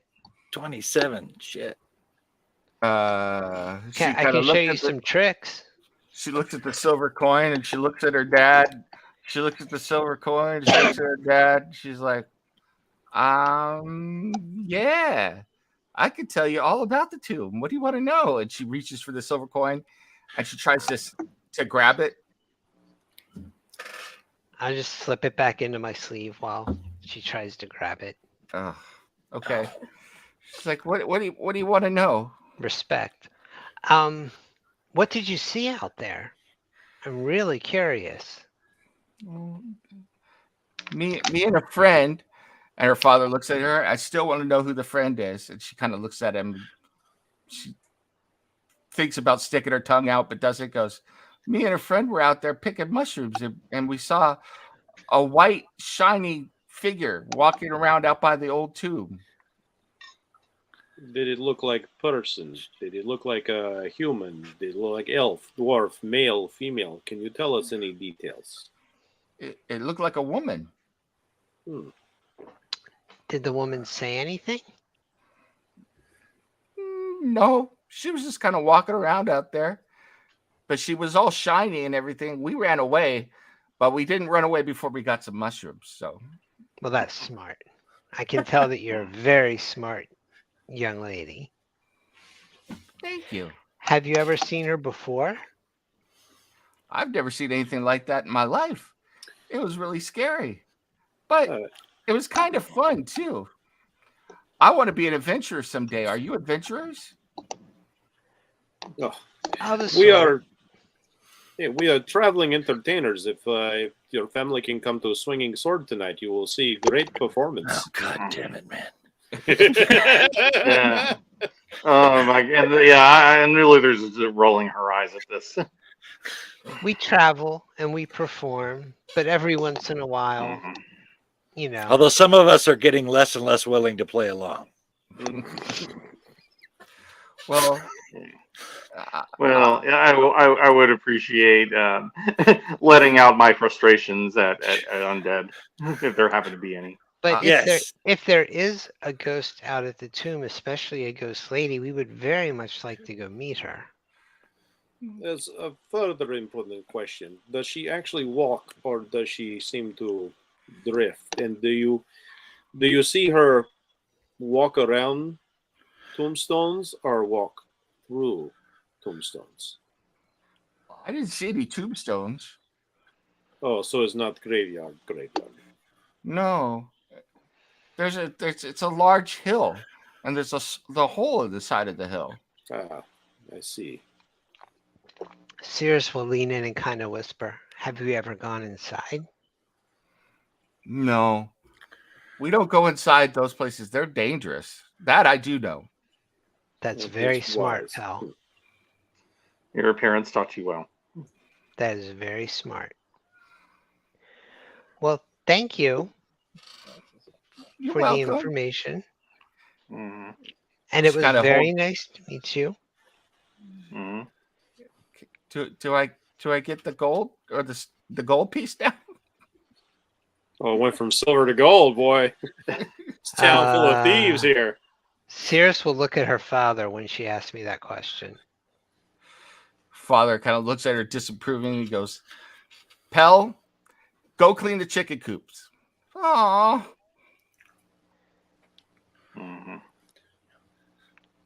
So, and she heads off to go start cleaning the chicken coops. Sorry about that. She's picked up some bad habits around the town. It's understandable. I only meant to try and show her some tricks. I didn't mean to imply that I would be paying her, but Cirrus will hand that same silver piece to her father. But she was helpful, and perhaps No. you could find No, something sir. appropriate to buy for her. It's like, we don't take silver for helping out people. And if you folks are going to go out and look into what's going on out there at that tomb, that's good enough for us. Good, honest labor is what she needs to learn. And information shared is information that's for the good of the community. So, no, you folks keep that all to yourselves. I appreciate your work ethic. It's been a pleasure to meet you. No problem. Try to meet you all yourselves. And with that, the two men walk back, and Minnie's still there. She's like, "Well, so you're gonna go out and check this out on behalf of the town? Is that what you're doing?" Yes. Oh, well, that's right. Nice of all of you.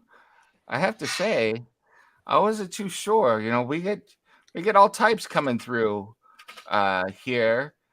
But if you're generally going to do this for the good of the town, well, I could mention one other thing if you don't mind. Maybe Please you do. could look Please into it. do. Well, I'm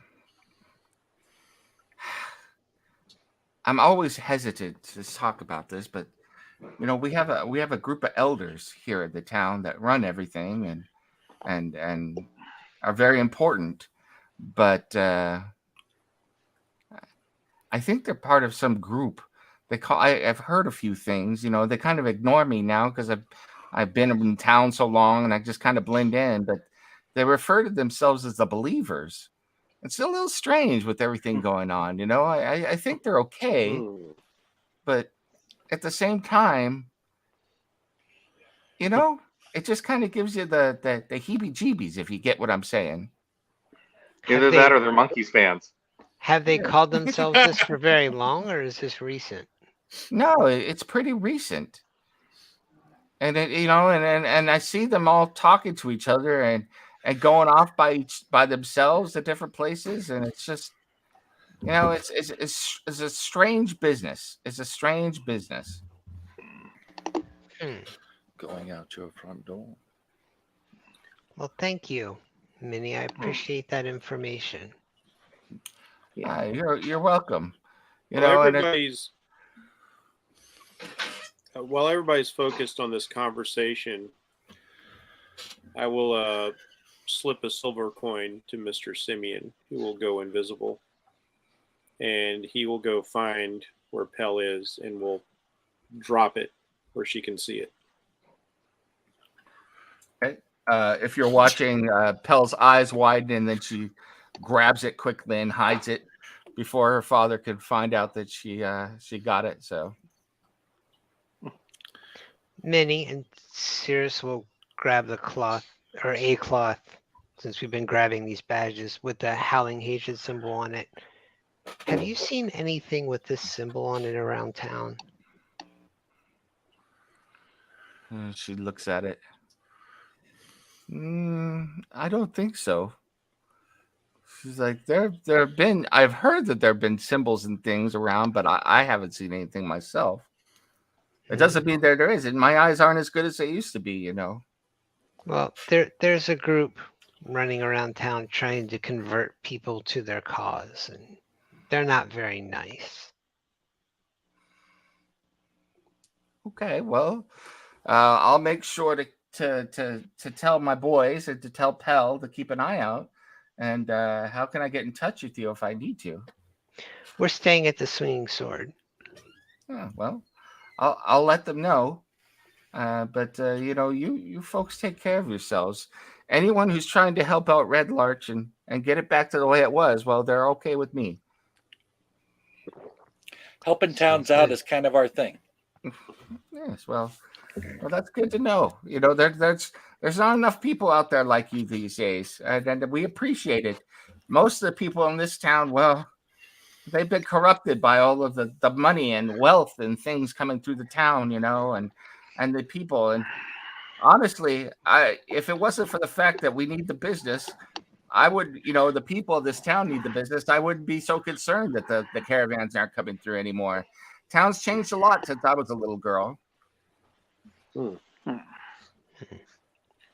Well, we'll see if we can do something about it. We'll be happy to help if we can. Absolutely. Thank you. It's like, and if you ever need any live chickens, please let me know. I would like some eggs. Certainly will. Oh, well, yes, we got eggs in the back. How many would you like? I suppose an even dozen would be fine. And she goes back and she gets a dozen eggs. She's like, there you go. That's 1 silver piece. Yeah, I'll hand her a silver, and then I will just take off my hat and stuff the eggs in the hat and put the hat back on. Her eyes widen. Woof. Now I pay to see that again. Well, if you come to a Swinging Sword tonight, you will see much dancing and many magic tricks as well. Egg tricks and the jingle janks? I'll be there. Bjorn is full on glaring at him now. Yeah. All right. So you guys leave Minnie's poultry Before here? we leave, I will bend down to her and say, "Thank you, Mother, for helping us. May the blessings of the Dawn Mother follow your family." Oh, thank you so much. And the good blessings this time. Yes. Thank you so Yeah. much. Not the blessings we save for the enemies. Yeah. Right. So That is judgment. So after your discussion and everything, it's still not quite midday yet, but it's probably an hour before midday. And you are still sitting here in the middle of Red Larch. You've walked around and talked to gone to several of the shops and gotten several clues about various things you could do. So what is your next step that you would like to take? I think we ought to start knocking some of these things off our list, our rather quickly I growing think so. list. Should we head to I mean, the while we have daylight, I think it would be a good idea to check some of these things out. Yeah. Well, let's head to the tomb. It's Yeah, let's south. do that. Yeah, we'll do that. Sounds like a good idea. question is, let's see. Will ghosts come out during day? Yeah, but that's a good time to come to go and investigating undead. It's like when it's daylight. So.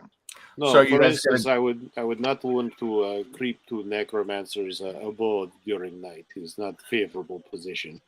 Not at all. So are you guys going to go ahead and go to the haunted tube? Yes. Yeah, let's Yes. do that. All right. Let's get Time you for a guys change out of there. map. That's right. Da-da-da. Yeah. You gotta do the hand waving thing when you do that. Hold on for 1 second. Because for whatever reason, I was looking for the map and Wizards of the Coast did not provide me with the map. But they do have the OGL 1.1. Yes. Yeah. So I am setting Well, it this takes them a week to come up with a statement, so you know. but it's all right. Says Wizards of the A Coast. bad can statement. Suck it because I found the whole map and adventure and everything else online. So Yeah, baby. Yeah. So let me put you guys on here real quick. Just bear with me. Give me like 5 minutes. Well, it's not going to take 5 minutes, but All right, I'm All gonna right. go make some tea then. Let's see, I'm going Ooh, that's a very good performance. You Who may done have it? wasted that crit though. Yep. Yeah, hope that wasn't a waste. Sometimes the showmanship is worth it. Like I actually take out a bunch of the eggs out of the hat and just start juggling them as we're going down the street. Bjorn steps away from him.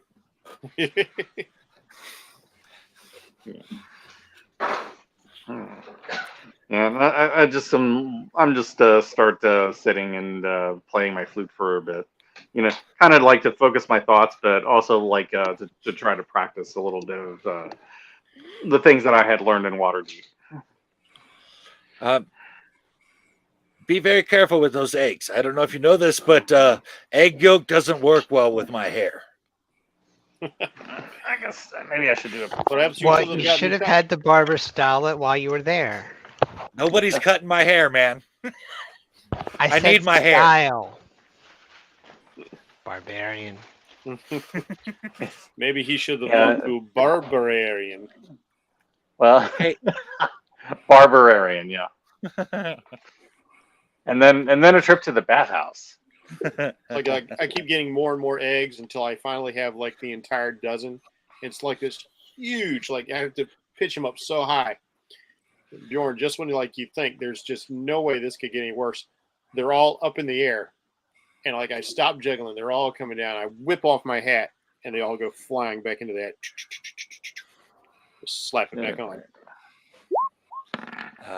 Okay, not too bad. That was pretty cool. Is merely one of many tricks that all who come to Swinging Sword tonight can see as the Jingle Giants and the magicial stylings of Hieronymus, Hyrax, Whodunit, perform tonight for one night only exclusive show at Swinging Sword. Come and see famous dance and soon to be world famous stage magician. And we have Giant Elephant Lady. And buy the barbarian some drinks. Yes, the barbarian needs many, many drinks. It fuels performance.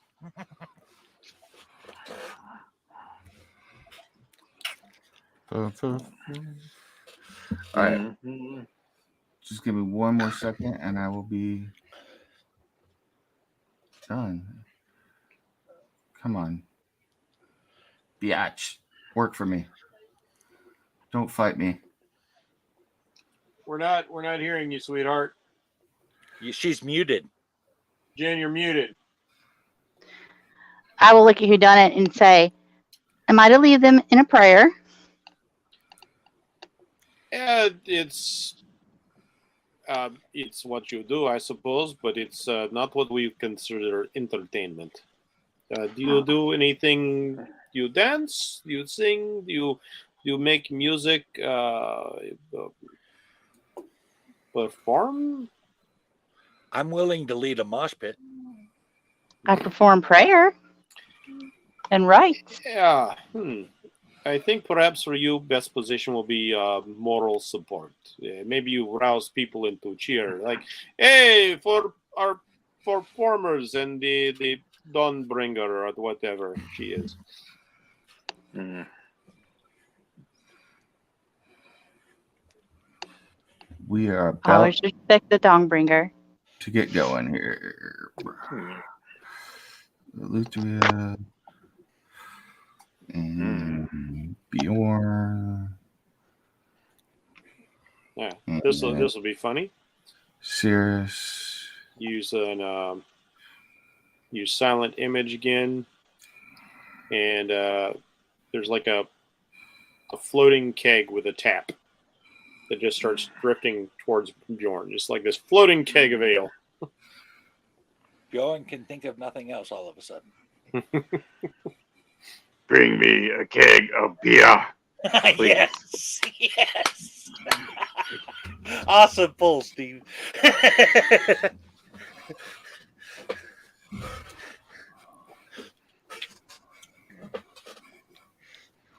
The kegs start to multiply, and they kind of start flying around you like Boja's spirit guardians. These are going to be awfully hard to drink if they don't quit moving around. Yeah. Well, that's not the only thing you're going to be spending once you drink it. Yeah, perhaps you should try and catch. Bjorn is not a sucker. It's worth trying. I kid only because I like you. And I forgive you because I like you. That is good. I have seen what happens to people you do not forgive. It does not end well at all. Yeah, just ask that severe Nevlin. Yeah, I am thinking about starting a side job as an executioner, though. It would suit you well. I think perhaps you should bill yourself as vengeful executioner. If you do not want good job, if you want a messy job, hire this guy. Purposely messy job. To be fair, he said, carry out the execution as you see fit. And I did. Well, to the letter of law, that is what you did. Yeah. You had an accord. That is a very lawful neutral interpretation. Well, yeah, but it hardly makes for legend. Yeah. He becomes a legendary executioner. I guarantee people who see that execution will not forget anytime soon. It is legend. Yeah. I saw many people clench stomach and turn a bit green.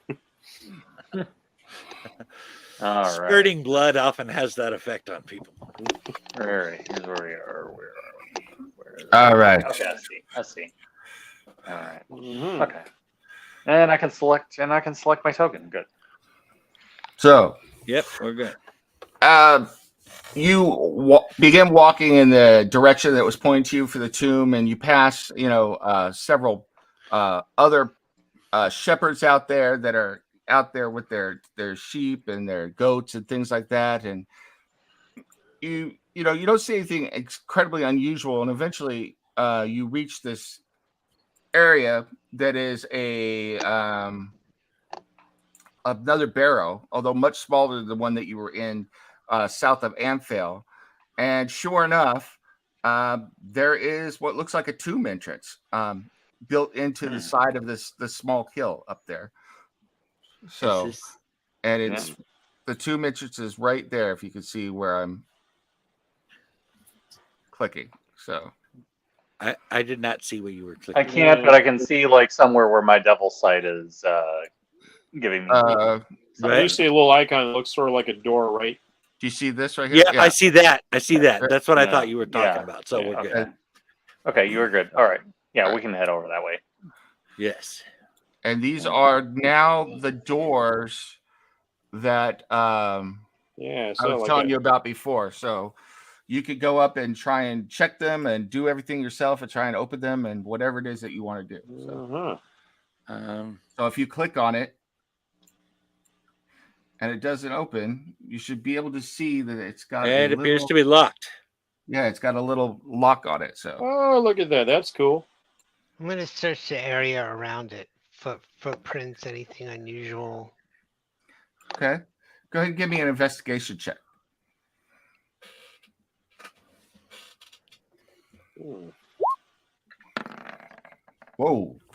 Yeah, you spend a few minutes searching around and looking at everything, and you notice you do find the two girls' footprints further back, probably about 50 feet away from the entrance to the tomb. You see where they were walking around and fled. Even though this has been several days since this happened, you can see their bare feet in the mud there.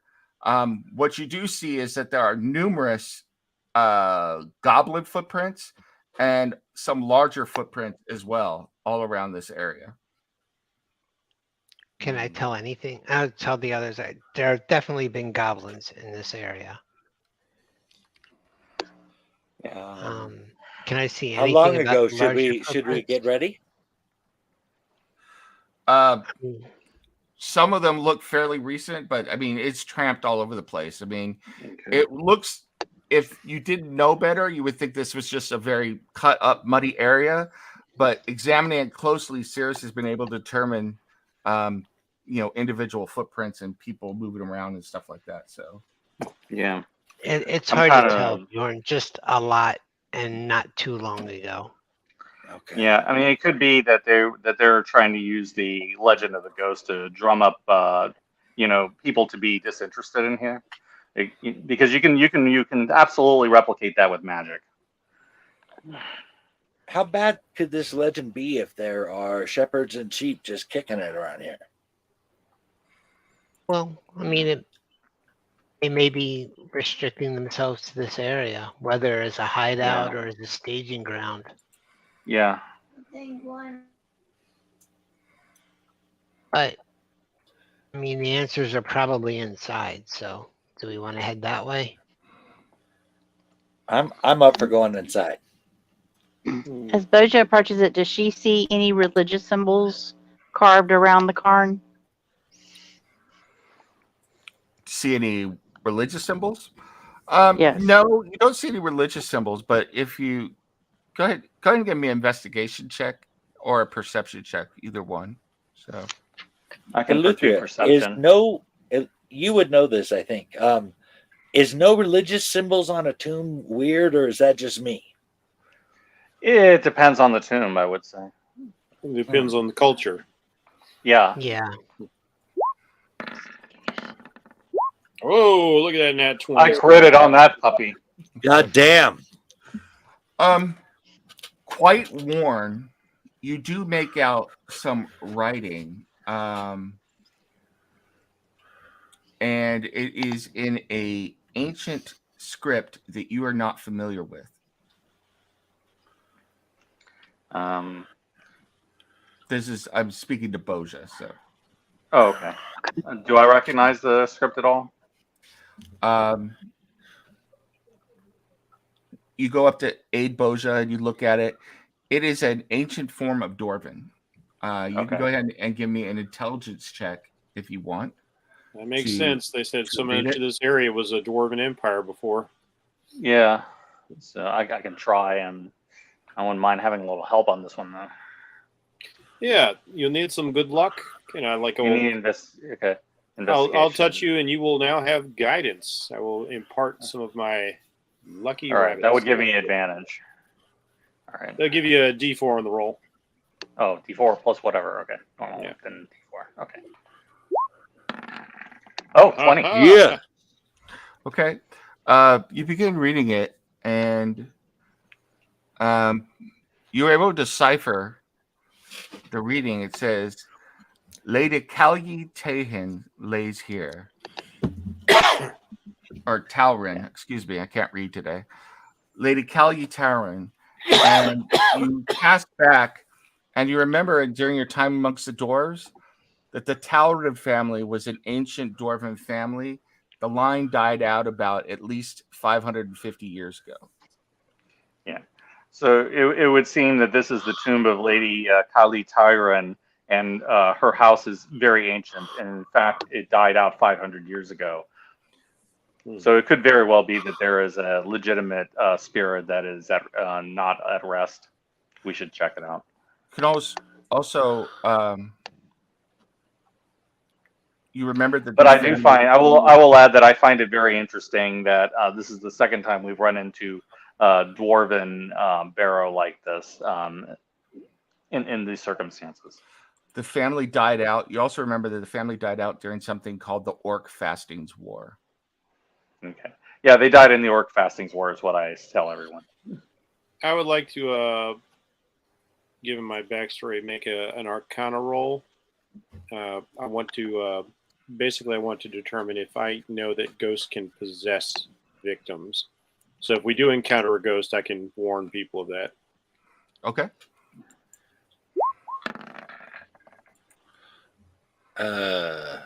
With a 13? I should have given myself guidance.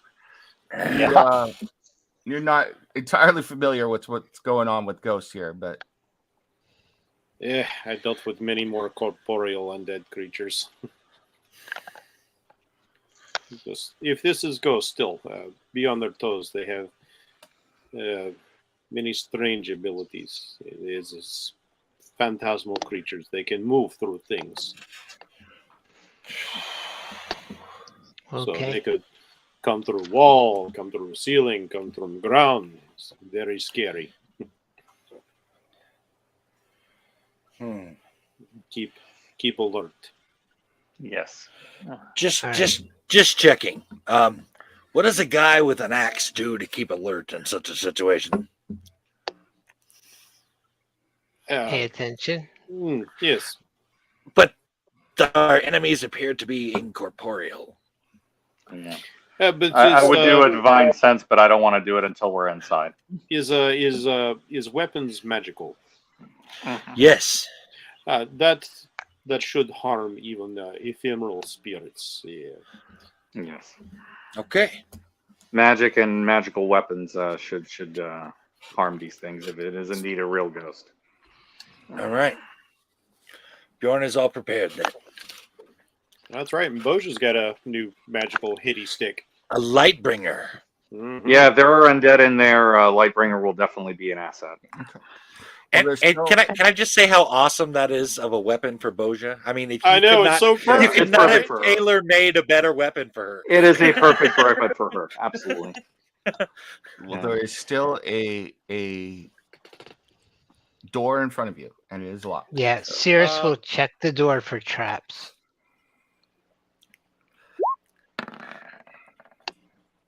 Ouch. That's not too bad though. A 14. 18. There you go. Okay. As you begin searching around the door, you realize that the door has been opened and then relocked, and a rather crude trap has been set on the door. Can you disarm? 19. Hell yeah. He disarmed that shit in his sleep. Rather easily, you dislodge a small tripwire that was attached to the door itself that was very inexpertly hidden. And the tripwire was designed to propel a bunch of rusty bolts and nails out from a hidden alcove. Oh man, it's a Unabomber. So, but it was very badly done. I mean, it was rather amateurish. It was very easy for you to find and even easier for you to disarm. So it looks like someone very clumsy has attempted to put a trap on this door. Yeah, I'm beginning to think that might have been this might be living people, not necessarily the dead. Although the dead may be inside. Maybe, but this trap would be more like something a goblin would set than a dwarf would put on a tomb. Yeah, it's not very sophisticated though. Yeah, So, I was thinking let me see actually if I maybe can like unlock the Umberlee cult or somebody like that, or the Howling Hatred. But we don't know what type of creatures they may have gotten involved. Yeah, we need to find that out.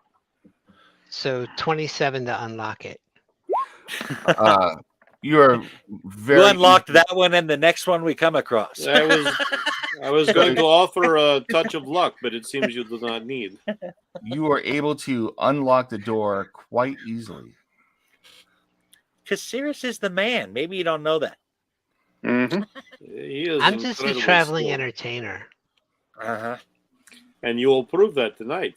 Well, our companions will. You play the music All for right. the dancing. So if you want to open the door, yep.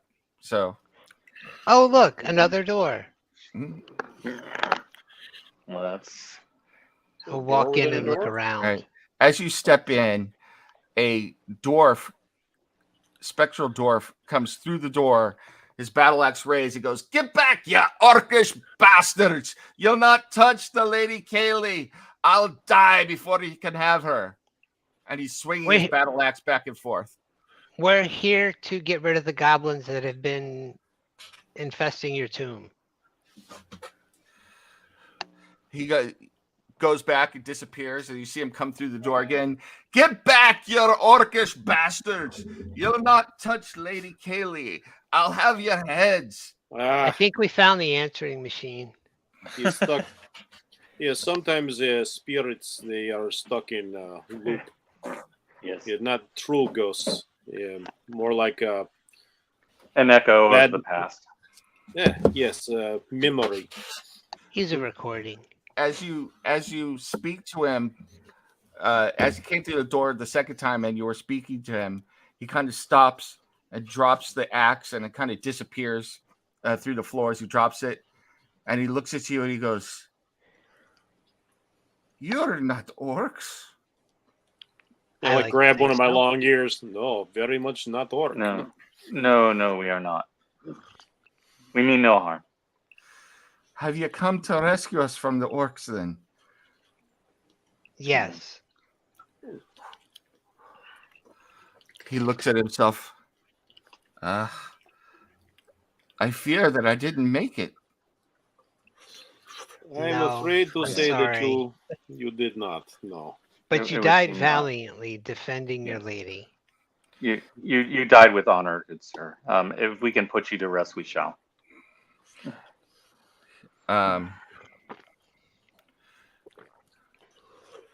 He goes, "Very well." He thinks for a moment, and then he goes, "I hear you, my lady. I hear you." He's like, cries for a moment. "This is the tomb of my lady, and none shall go past this point. I thank you for waking me from my sleep. The Knights of the Silver Horn never rest." And with that, you notice that his breastplate is engraved with the silver horn. You can see through it, but you can see the engraving on the breastplate. And he stands now, the axe back in his hands, as he stands guard over the next door to the inside.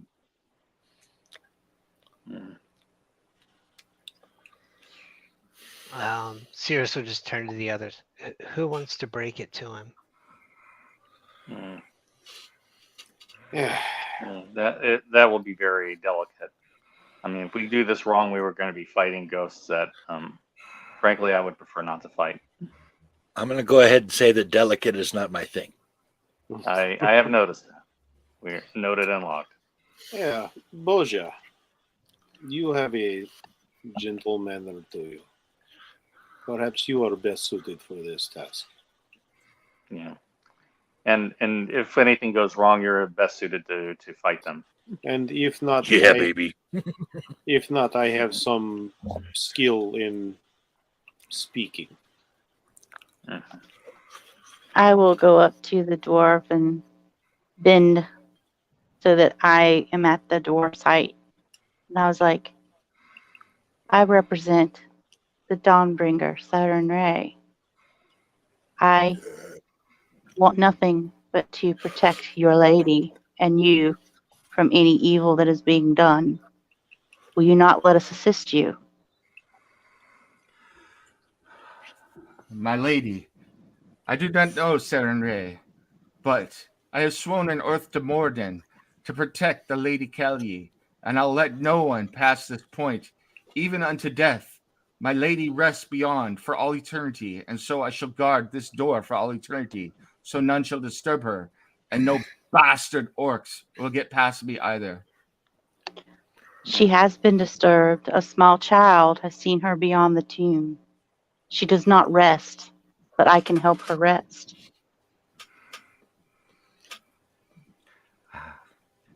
No, I have sworn an oath. No one will go past the door. You have sworn this oath unto death, yes? I have sworn this oath to Morden and to my lady until I'm released from the service.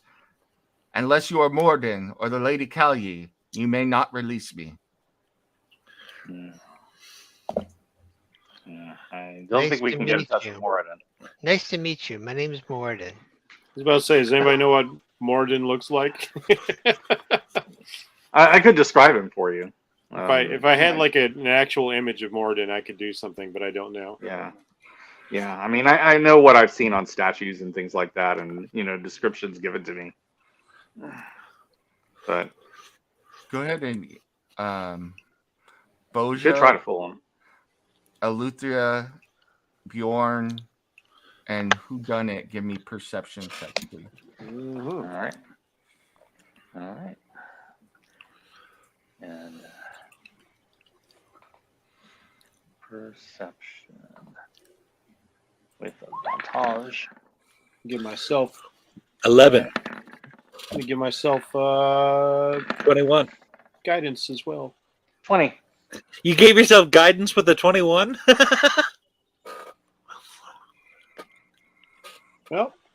Well, he's perceiving the shit out of that now. Hold on. so I got a 24 total. Yeah, As this conversation is going Hey, if you on, got it, use it, right? yeah, I guess so. as this conversation is going on, all four of you hear, and Boja smells a group coming up the pathway that you just came up. Okay. Yeah. So I think we need to check that out. It seems we are not alone here. Yeah. What an interesting coincidence, eh? Okay. I look at the dwarf and I'm like, I believe that your orcs are coming back. We will defend this tomb for you. Much appreciated, my lady. I will stay here and guard the door as I have been tasked. Okay. All right. So we look up and see who's coming. So coming around the corner, you see these guys come around. You recognize the ogres. You see what appears to be a very human-looking ogreish form, although he's not quite as tall as a regular ogre, and 4 goblins. And the figure that it doesn't look like a regular ogre, but is still pretty darn tall, comes around and he goes, "Oi! What you messing with our tomb for? We got a claim on it. We put a lock on it, and when we get a chance, we're going in there to get the treasure. Now you bugger off before we make you go." I don't believe so. It was the dwarves long before it was yours, and we will defend their right to it. Back off. And besides, there is a ghost guarding door. Are you prepared to face such creature? We're looking into it, and it's ours by rights. We found it, and we'll defend it. I step up behind Eleuthera and pull out my axe. I rather Jill, believe step up it. that you have no right I to summon dead. a silver song to my hand. I would rather believe It will not be belongs- yours much longer. Look, I rather believe it belongs to those who are laid to rest here and to those who still haunt it. he's like, Exactly. we don't want any trouble with Red Larch. You townsfolk, though, are getting a little too big for your britches, and you got other things to deal with. You let us have our fine here. Finders keepers, as we like to say. Losers are weepers. So, Yeah, I'm afraid And you that lost. Get over it. you are bound to be losing and weeping, and if you have seen some of the weeping that this group has caused, you would not wish to be the losing end of that. No. Whodunit go ahead and give me a perception check, please. I will go ahead and give myself another guidance on that as well. Use my rabbity luck. Is that like unlimited, the guidance thing? Pretty It's a much. cantrip, I think. Yeah, it's cantrip. Oh, Man. wow. It's like I would use it more often, but like Sirius is so quick on those rolls. Plus, he's got his own D8 he can Yeah. throw out there. He rarely needs my help. Yeah, I mean, I think there are only like a few type of checks that Cirrus can't completely destroy. 17. 20. Pretty 20. All right. You feel more than hear more coming up from behind you. And looking back, you see the familiar and not too happy sight of a hill giant and 4 orcs with bows standing behind the group. This just got significantly worse, everyone. It's like, look, we're gonna have what's in there.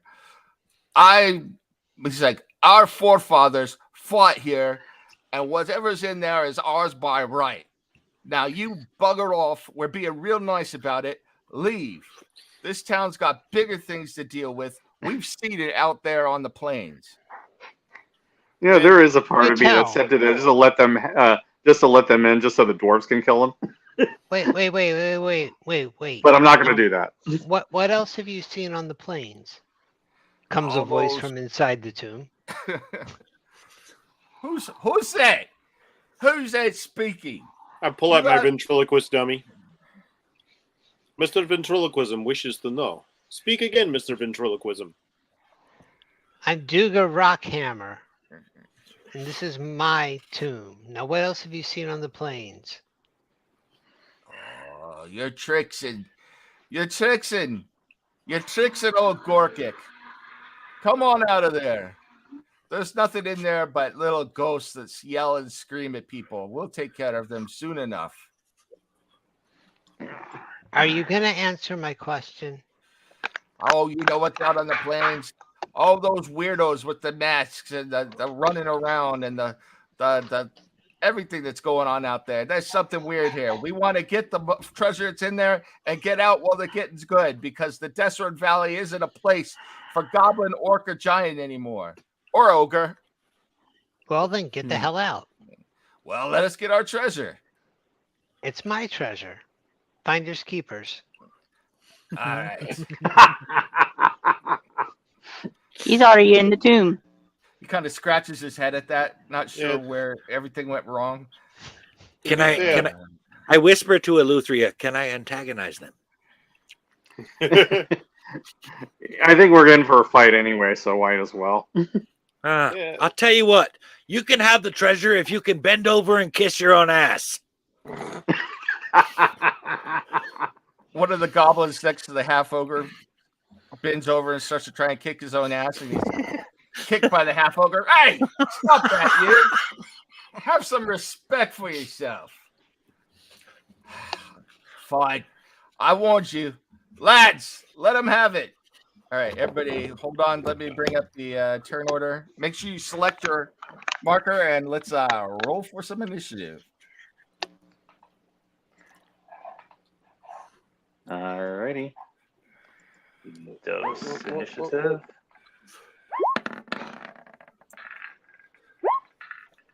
Ouch. Let's see. So, That was bad. I'm That's glad I got 22. advantage. Well, let's I don't actually see any enemies on the field yet. Is that accurate? Okay, 22. It is accurate. I don't see any either.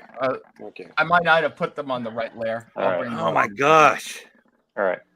I am cursed to have crappy initiative this turn. I rolled a 3 each time. Oh my god. You, Fucking- you can, well, I could give you my 21. Let me See. roll initiative real quick, and then I will put them Yeah. on the Well, field. Yeah. Luckily, I had a little bit too at 3, so I ended up with a 12, but I still rolled a Yeah. 3 each time. Yeah. I was just, yeah, mine was just like slightly worse. Like it was a 22 first time. Oh, Okay. Because let's see, initiative is. Can I roll a guidance on initiative? I No. don't know. No. oh, can I use my inspiration on initiative? Yeah, it is a D20 roll. Sure. All right. I got to do better than this, man. Barbarian should not be the last guy in the fight. Oh, you're ahead of Doja. The ogre Oh, just yeah? rolled a 0. Ogre's just rolled a 0. Yeah, on I the rolled a initiative, 5. so- There we go. Yeah. 21, baby. Nice. Yeah, that's better. Yeah. Oh no, they're all way too close to me. I don't like that. All right, you should be able to see them now. Oh, shit. Let me back this up a little bit. God damn, a whole bunch of people just showed up. Mm-hmm. I don't think I'm going to be able to hold off an entire group of these people. Hey, is that Just Bjorn so you in the guys upper know. left? Is that Bjorn in the upper left? Bjorn, do you have family in the area? I think we're gonna need to leave room for a fireball. I'm just saying. Yeah. Yeah, I wish Boja had gotten All top right. initiative. She could take out that whole top corner. So I with know. that, we will go to Boja. Oh, not Boja. Who done it? I heard Boja, and you guys were like, "Yes, Boja gets to go." No. Who done it? You are up first. All right. So Bjorn tells them all to kiss their ass, and he's like, "Fine, that's it. We're going."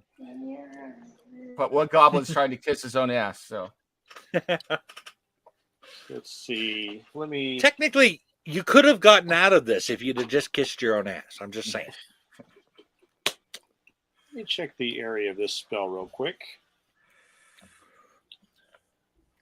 This might be the appropriate time to finally use this one. Fog? Nope. I'm saving that in case we need to nope out. No. Yeah. Let's see. It's only a 10-foot square. Dang. That'd be better for a bottleneck. I was going to throw down some grease, but I don't think this would be the time for grease. No, that wouldn't Yeah. help. Haven't heard that one in a while. Grease is the word, though. It is the word. It's a mood. Yeah. It's the feeling. Yeah. It's time, it's the place, it's the motion. That's right. Okay.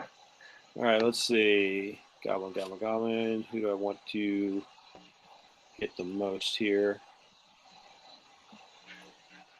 You guys got a choice of who you want to hit the most? Not I'm really. going to go with the big guy in the upper left there. I'm going to take out Big Boy first. Yeah. Okay.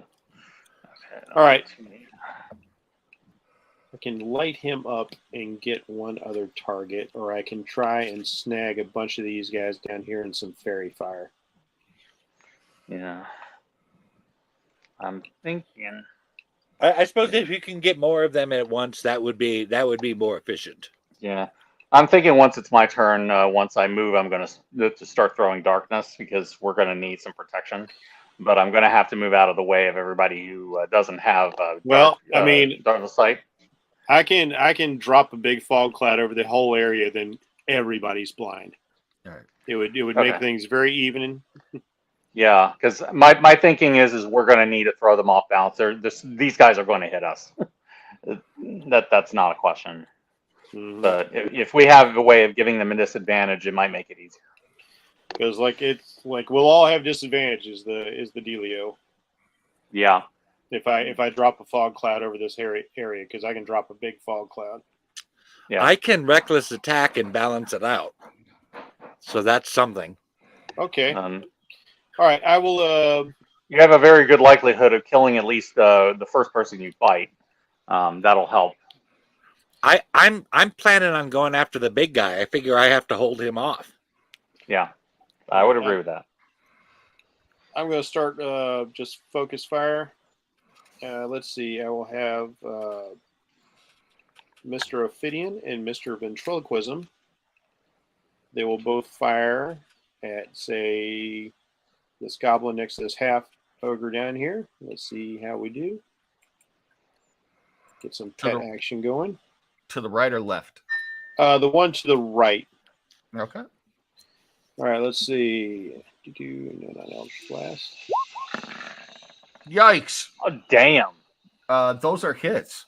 God was- damn, I'd say Those so. are crits. Jesus that- Christ. Sorry, that was not supposed to be a double dice roll. I don't know why I did that. That's Either fine. way, you got 27 in both, so it doesn't matter. Yeah. Totally use them. Totally use them since you got them. Yep. Whoa. Good Lord, man. What you did all of that? That's It- 42 damage. Well, it was Uh, a crit. I think it rolled for both. Yeah, it rolled for both. So Yeah, just take the yeah. first one. So 20 points of damage, Nim. All right. Yeah, And so and if that thing's It still di- it alive, it's didn't pushed roll- 5 feet back. It didn't roll double for the crit. Oh, No, Okay, that's why I yeah. think that's why you're getting the 8 plus 12 with the crit. Right, But right. it Yeah, rolled that's a good twice damage. because there was okay. Yeah. 27. Okay. yeah. So Just 20 making points sure. of damage. Because like the hits are normally 2d8, so it should have been 48 plus the thing. Which means that was kind of a So- shitty roll. Mr. Bang, or what are we calling him now? Mr. Ventriloquism. Okay, Mr. Ventriloquism shoots a double shot there and just completely obliterates Mr. Goblin here. I'm just going to put him off to the side. All right. So it's been this guy right here. This guy I was aiming for. Which one? I took This the guy. one that was okay. Oh, okay. Was there another one up there already? Yeah. All right. And No. I will have Mr. Okay, Ophidian you- aim at his friend next to him now that he's seen I am not to be played with. Absolutely eviscerated that guy. His head went flying off. Will 14 hit. It will. I believe so. Hold on. Let me double check. No. So Mr. Obsidian hisses and fires at him, but the goblin dodges aside, seeing what happened to his friend, and yelps out. And he's trying to kiss his own ass as he's running for a place to start shooting. But Just so you know, that last one was warning shot after you see what I can do. Yeah. And then I will take my personal action. I will envelop this area in however much fog the cloak will allow me to drop. okay. So like, Well, you are not within a mile of a water source, so it so like is what's the range of my fog? How big a 6 fog cloud? 60-foot radius. So Yeah, so let's get But as it's- many people as we can in it. Let's 60 Everybody. feet out from you. So let's do this. all right. No So- archers. Can't hit what you can't see, sucker.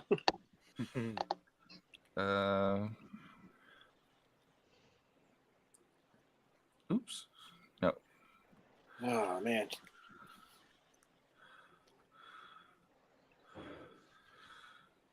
You know what Oh, I no. just noticed makes me a little bit nervous? They say you should worry when your DM smiles. Well, we can't see if Nemesis is ever smiling. Get your face on screen, son. No. I will not allow you to know my inner thoughts. He's like the dude on Home Improvement, Al, always looking over the fence. Oh yeah, Wilson. Wilson, yes. All right. Come on, let me move this thing. I There was we go. gonna say, can you move it? So we got to make this bigger. 60 feet. I mean, that is, I mean, you're basically going to cover the whole. Yeah, go ahead and bring it forward. Like, make sure everybody's in the fog cloud. There we go.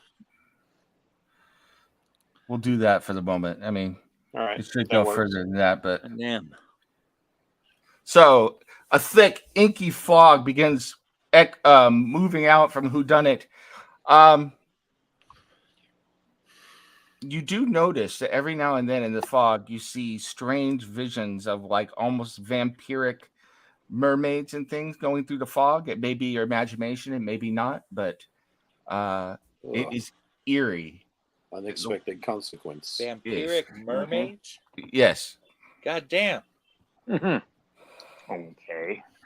And for my part, I will also take some movement. Yeah, let's see. because they're all thinking we're over here, and I will take my movement. Can we see in this fog by any chance? No, we are It's all not that one obscured. fog you were doing before. No, this You is did this some is other thing. this is not an illusion. This is like Oh. real fog. Okay. Because Everybody- I needed to cover a big area, and like I said, I don't want to abuse that tactic. Yeah.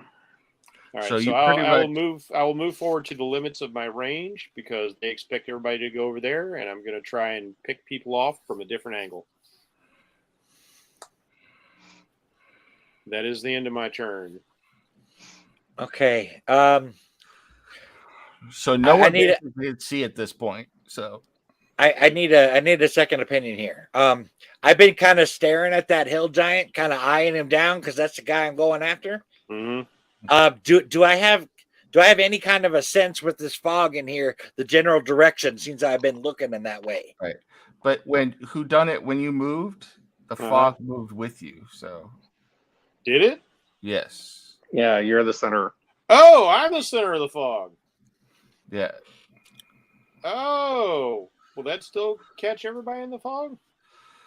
It should still at the moment, but As Yeah. long as it keeps everybody in the fog. If not, I will adjust that. Yeah, I think the important thing is that we're in the fog. Yeah. Can I get a ruling on that?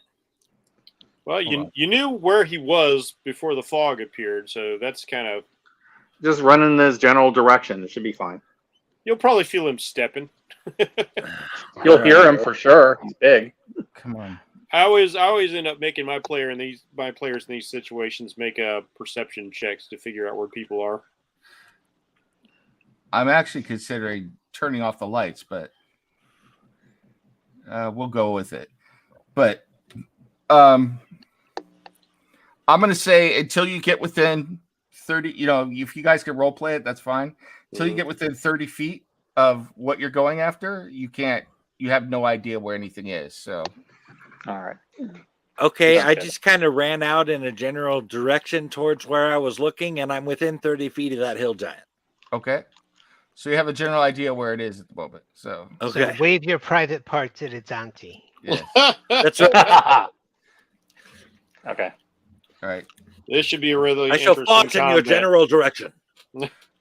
This circle is being a real pain in the ass. So the circle is going to stay there for the moment. It's generally where it is. So Was it a 60-foot radius or Yeah, 60-foot diameter? it's 60-foot radius. Okay, so it's really not going to matter where I go on the map. We're all going to be in the fog no matter what. Pretty much. That's a big, Yeah. big area. Where are you right now? Oh, okay. You went over there.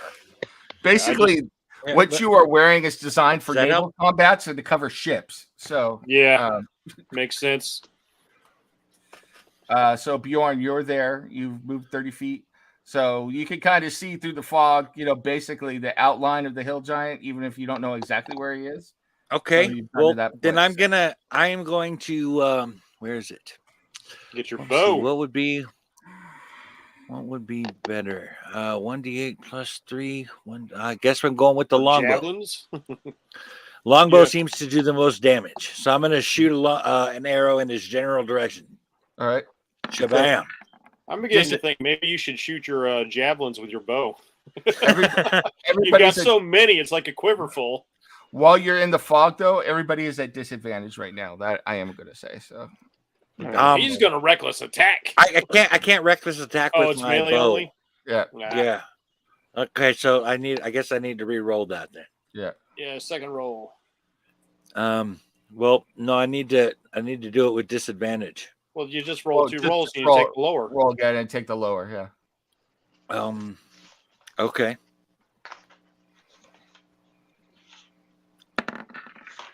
Holy you shit! quit. You quitted him. Oh God.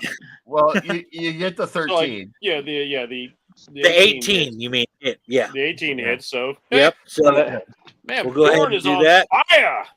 So that's 6 damage to the hill giant. And I shoot him right in his crevice. All right. Well, that arrow sticks out of his crevice, and he Crevice. kind of looks at you. "Rawr," he's upset. He's like, I'm coming for you, just like Jaws 4. I know my brother. You killed him, so Yeah. you know. My name is Inigo Montoya. You killed my father. Now prepare to die. That's right. Alutria, you're up. All right. The guy to the south of me is well within 30 feet. I can see him. Oh So yeah, I'm gonna shoot him. that's right. Yeah. So we'll do that. I don't know where my thing went. Just make sure you roll a disadvantage. So. Yeah, I just don't know where my sheet went. Okay. What are you shooting him with? Like an Eldritch Eldritch Blast. Okay. Yes. Yeah. Okay. Yeah. What else would I be shooting him with? So, And crossbow. Well, he said with disadvantage for a second. I didn't know you could get disadvantage on a spell. Yes, you Yeah, can. It's so a normal as long as attack. Okay. As long as it's a spell attack, you can. Anytime you make an attack Okay. roll, you can have advantage or disadvantage. Does that hit? 21. Yeah, 21. Damn, of Steve. course you hit. We are 21 off to a was your great low roll start. on that. And All 10 right. force damage. Yeah. And let's see. Try number 2. Well, hold on. With that hit, you strike this goblin falling in the chest as he was trying to kiss his own ass and blow him backward. A hole in his chest smoking. All right. Okay. Too good. Okay. Then I'm going to go and hit the big guy to his left because he's within my line of sight too. Okay. So. I love that everybody's trying to kiss their own ass. Yeah, that definitely hits. Yep. It makes Yes, me, baby. yeah, You are the next kicking time- ass with these rolls. The next time I've got a character with a command spell, 8. I'm commanding somebody to kiss their All own right. ass. All right. So, and then from there, what I'm going to do is I think I can go into the chamber. Oh, but before I do that, a bonus action, I'm going to summon somebody from the bag of tricks. And Oh, we'll see how long he lasts. Oh, no. That's Kodo, I think. Yeah. Did you get the weasel? I think that's Kodo. Kodo, yeah. Spirit. Yeah. Okay. Well, okay, then he's going to come with me over in here. You got the fighting weasel again. Okay. All right. Yeah, put him like under me. Or I'll give you control of the fighting weasel. okay. What if you get the weasel crawling around in one of their pants? You know, I don't. That know would definitely work on the giant. Right? I mean, you could still potentially get him to do like the help action to I think you should mitigate have, that disadvantage. I think You he does should have pack tactics. you should have. Oh control yeah, of the fighting that's weasel right awesome. now. That's a good idea. I think. Yeah, it is Kodo. Right. Yeah.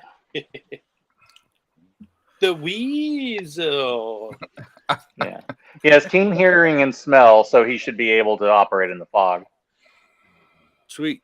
And can he take away your disadvantage too? I don't believe so. Oh. He does have advantage on wisdom checks that rely on hearing or smell.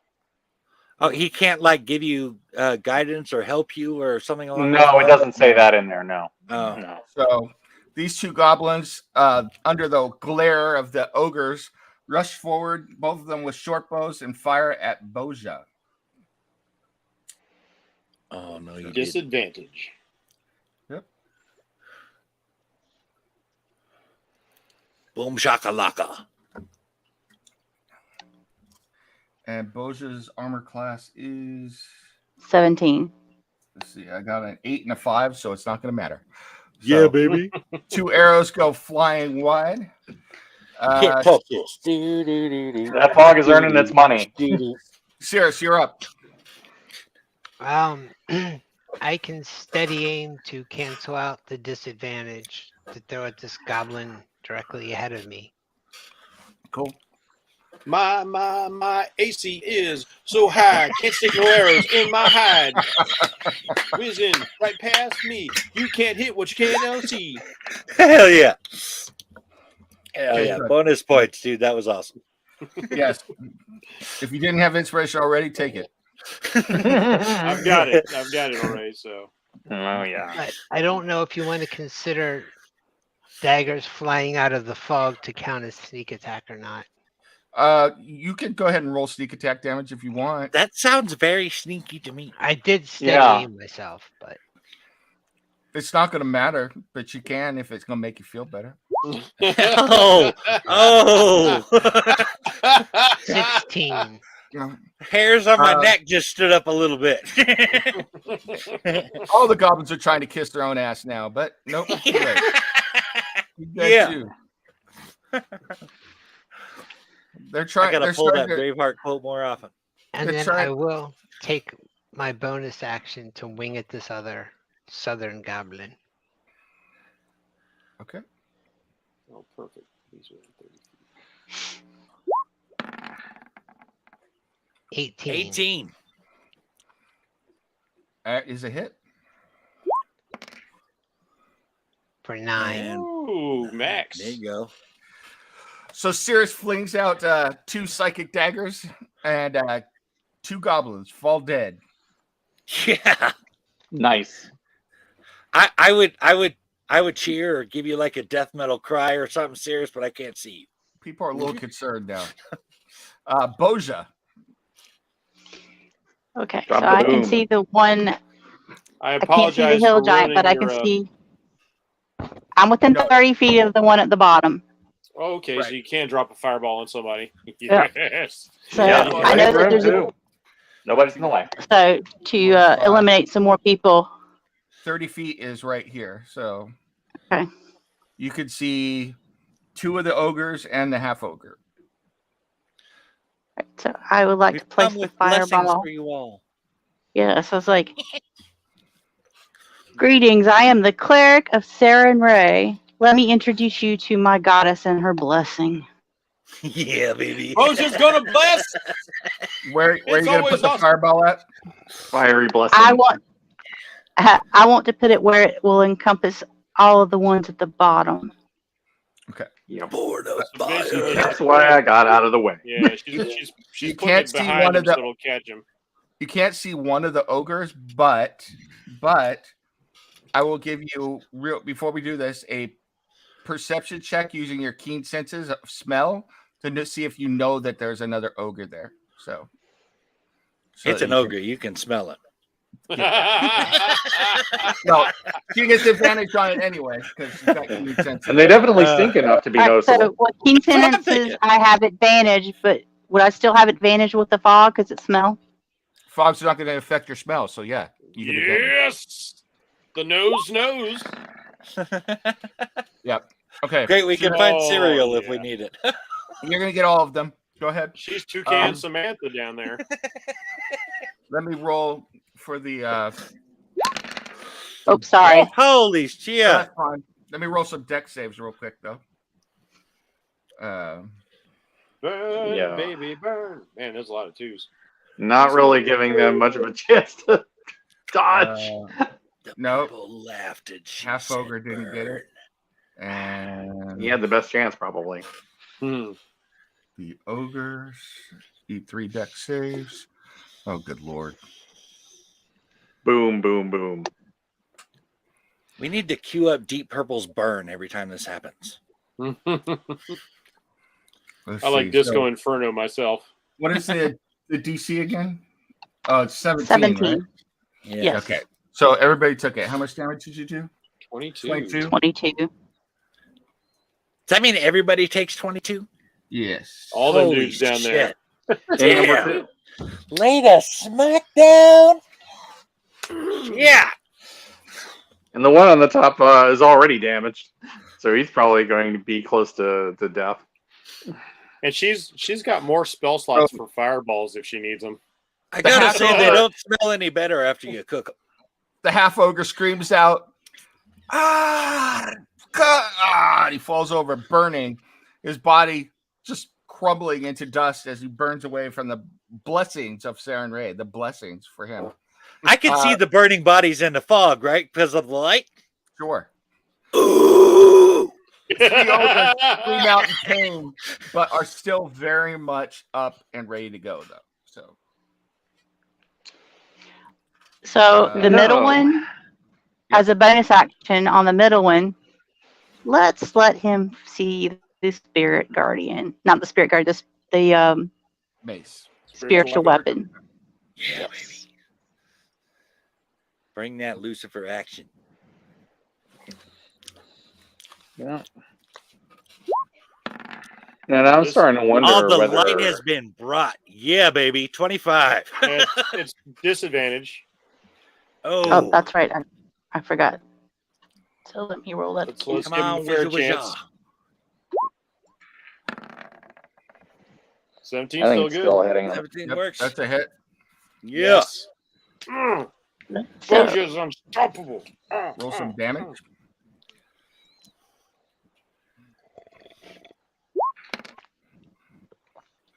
So the mace Nice. appears out of nowhere and conks him on the head. Whack. He's like, "Oh, what? Why you hit me? That's it. You smash." It was that dude next to you. I saw it. Let's see. So that was Boja. Okay. I saw it all. He whacked you on the back of your head while you were distracted. Oh. Things just got very close. Oh, Um, DM, I need to ask you a question because I don't have this written down. yep. The fog cloud that I've generated, Mm-hmm. does that require concentration to keep in place? Nope. I have another question. If I cast Fairy Fire on any of these ogres, does that cancel out the disadvantage? Yep. Oh, yeah. Because we could see. Yep. So there's 2 attacks on Bjorn. Oh, son of a bitch. I forgot to rage. Oh no! I forgot to remind you to rage. Oh, that's not good. I'm Um, about to get hit with by a hill giant, and I didn't rage. Well, he 14 is. doesn't hit you, but the other one. Yeah, but he's at disadvantage to hit you, so you might miss. I have been pretty dodgy. Yeah. You dodge the first swing of the great club, but the second one comes around and slaps you right across the side. You take 20 points of damage. Oh my gosh. All right. Well, I have. Hold on. I don't have my temporary hit points anymore, do I? Nope. No, they're gone with the rest. Okay, so that puts me at 64. Yep. Will you still need me? Giants hit hard. And I forgot to roll for the orcs, so we'll just put them down here with the ogres. So, actually, we'll put the orcs right before the ogres since the ogres rolled a 0. So, which is pretty damn impressive. Rolled a 0. Yes, amazing. It rolled a 0. I love it. That's so amazing. I've had characters with bad modifiers like, yes, I rolled -3. Let me check something. All right. 3 of the orcs shoot, having seen the fireball go off in the general direction, come out and they see Boja there, so they throw their javelins at her. All the Oh, crap. disadvantage. Never mind. Ignore that for a second. Got to turn the stupid Oh, it's touch range. thing again and off again. All right. So that takes care of that idea. There we go. All right. All right, here we go. All right. That's fine. Disadvantage. Disadvantage. Disadvantage. And see what we got here. Come So, on, miss. Keep on the missing. what's your AC, Boja? I know one. 17. So, the fog does its job once again. 2 of the javelins go soaring over your head, but one does find you and hits you right in the back as you were staring down the ogres on the other side. And you take 9 points of piercing damage. All right. It's not too bad. The other orc comes rushing in at Bjorn and takes a swing at you. Let me see what's At disadvantage. That is not going to be a hit. 3 ogres.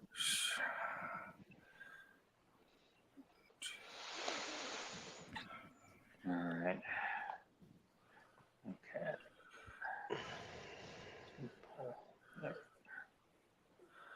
Ah, okay. Interesting. So first, one of the ogres throws a javelin at Bjorn. He can see me? Yep. Oh, yeah, that's right. He was He's you within said 30 30 feet feet now, or something yeah. like that. Yeah, that's right. Vague shadow in the fog. And that is That's definitely only supposed to work for me. Bjorn, your magnificence shines through the fog. Bjorn, you take 13 points of piercing damage as this huge javelin comes out of the mist and strikes you right in the back as you face off against the orc Ow. and the Bjorn hillside. kebab. All right. 2 ogres strike down at Boja.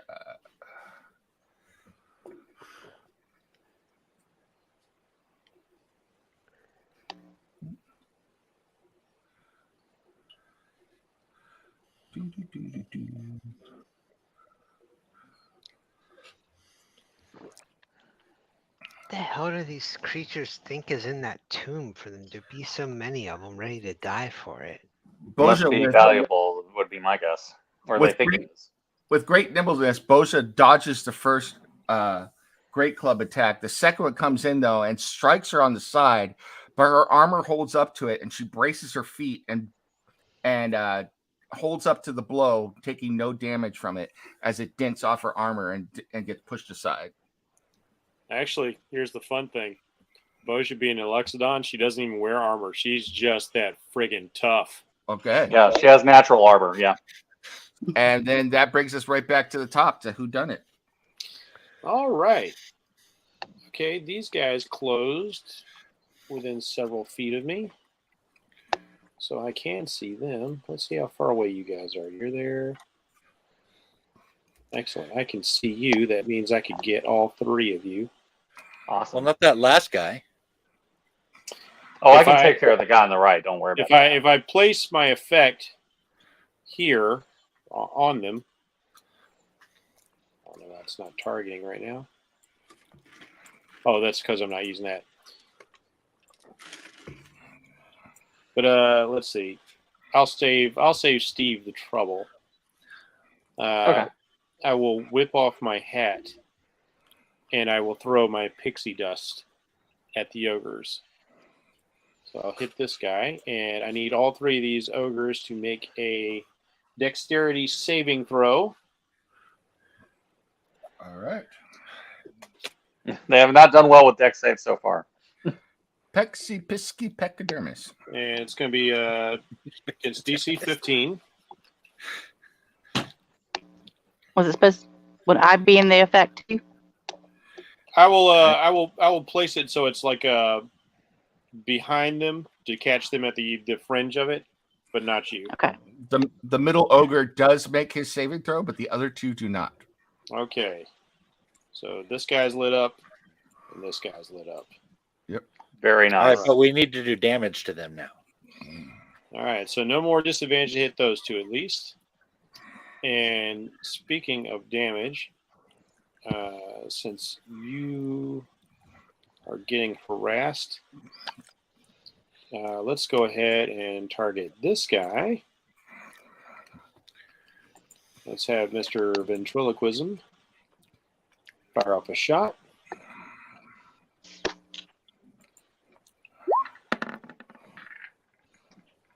$11. Yeah, that's not a good roll.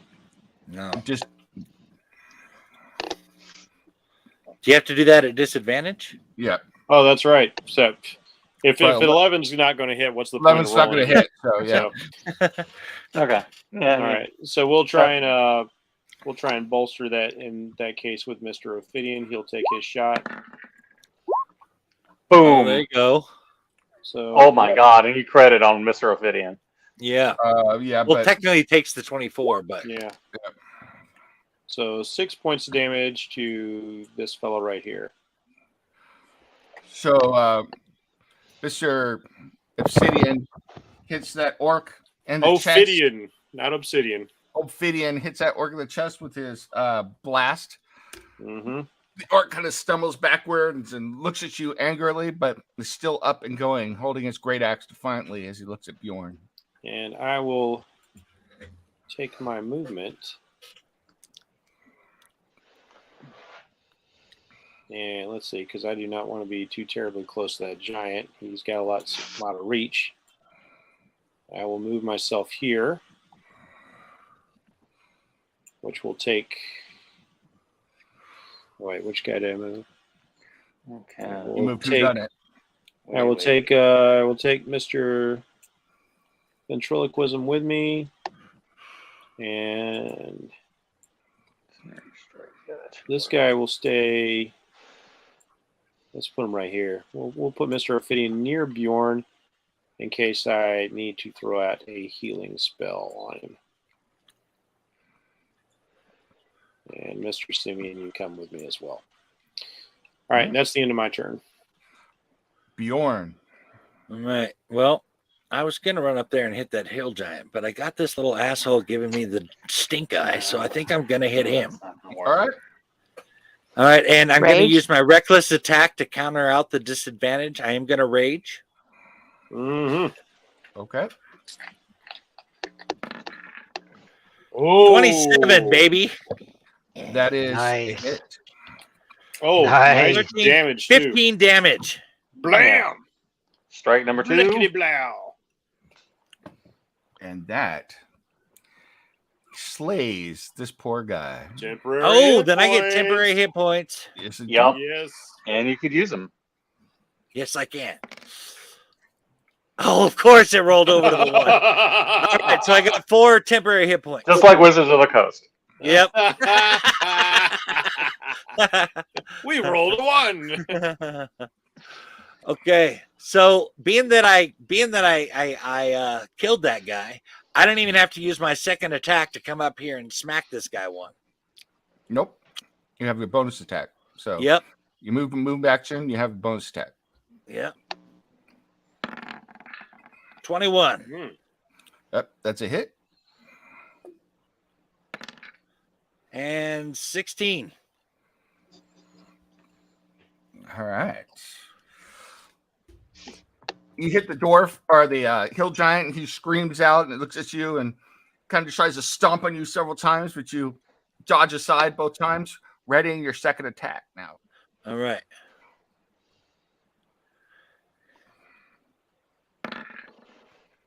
Ouch, 13. I gotta check on that one. Hold on. I think that's still a hit. He's not even wearing anything. Neither are you. Hey, we're leaving that out of this. I was trying to make a point, damn it. It's all part of the legend. And he's a hill giant, so your head's right about waist height. Yeah, that's a hit though. Oh, no shit. That's a hit. Awesome. All right. Looks like we got 10 points on that one. The hill giant roars. Roar. He's like, that's it. And but you take 2 good chunks out of him, but he's still up and moving around, ready Right. to go. All right. So that's the end of my turn. That's the Eleuthria. Yep. Yeah. Well, okay. I'm going to move out over here. I am going to Eldritch Blast this dude to the south of me. And because I get normal attack because he is under fairy fire. Yep. Yeah.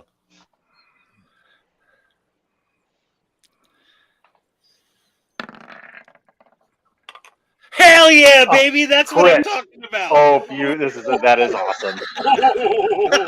15. Oh yeah, baby! 15. And that's my first shot. What does that do on that, dude? A 15-point Eldritch Blast, dude. The Yeah. Eldritch Blast touches him in the chest. It kind of stuns him a little bit. He rocks for a moment, but then he still screams out in rage and challenge at you and holds his great club up, ready to keep fighting. All right. That's then time for my second Pepper him shot. with another one. All right. Okay. I was hoping I could. Come on. I think that 15. should hit. That hits. My 13 hit. Oh wait, no, you're hitting a different guy. Sorry. 15. No, I'm hitting the same dude. He's talking about a different guy than Bjorn. Oh, okay. Yeah, Yeah. You're hitting it. I was hitting the hill giant when the 13. hit. Okay. Yeah. Does 15 hit? Yep. Yes. Let's Roll that beautiful Oh, beam damage. that was so almost a 10. Did you see that? Yes. Yes. So All you wound him again with another Eldritch Blast, but he's still standing.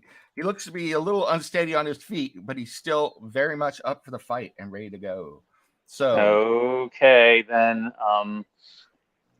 let's see. I think no. I was thinking about maybe cursing him, but I don't know if I want to. I guess I'll hit him. Well, no, I don't think there's any point. I'll just go back. Why wouldn't And you? then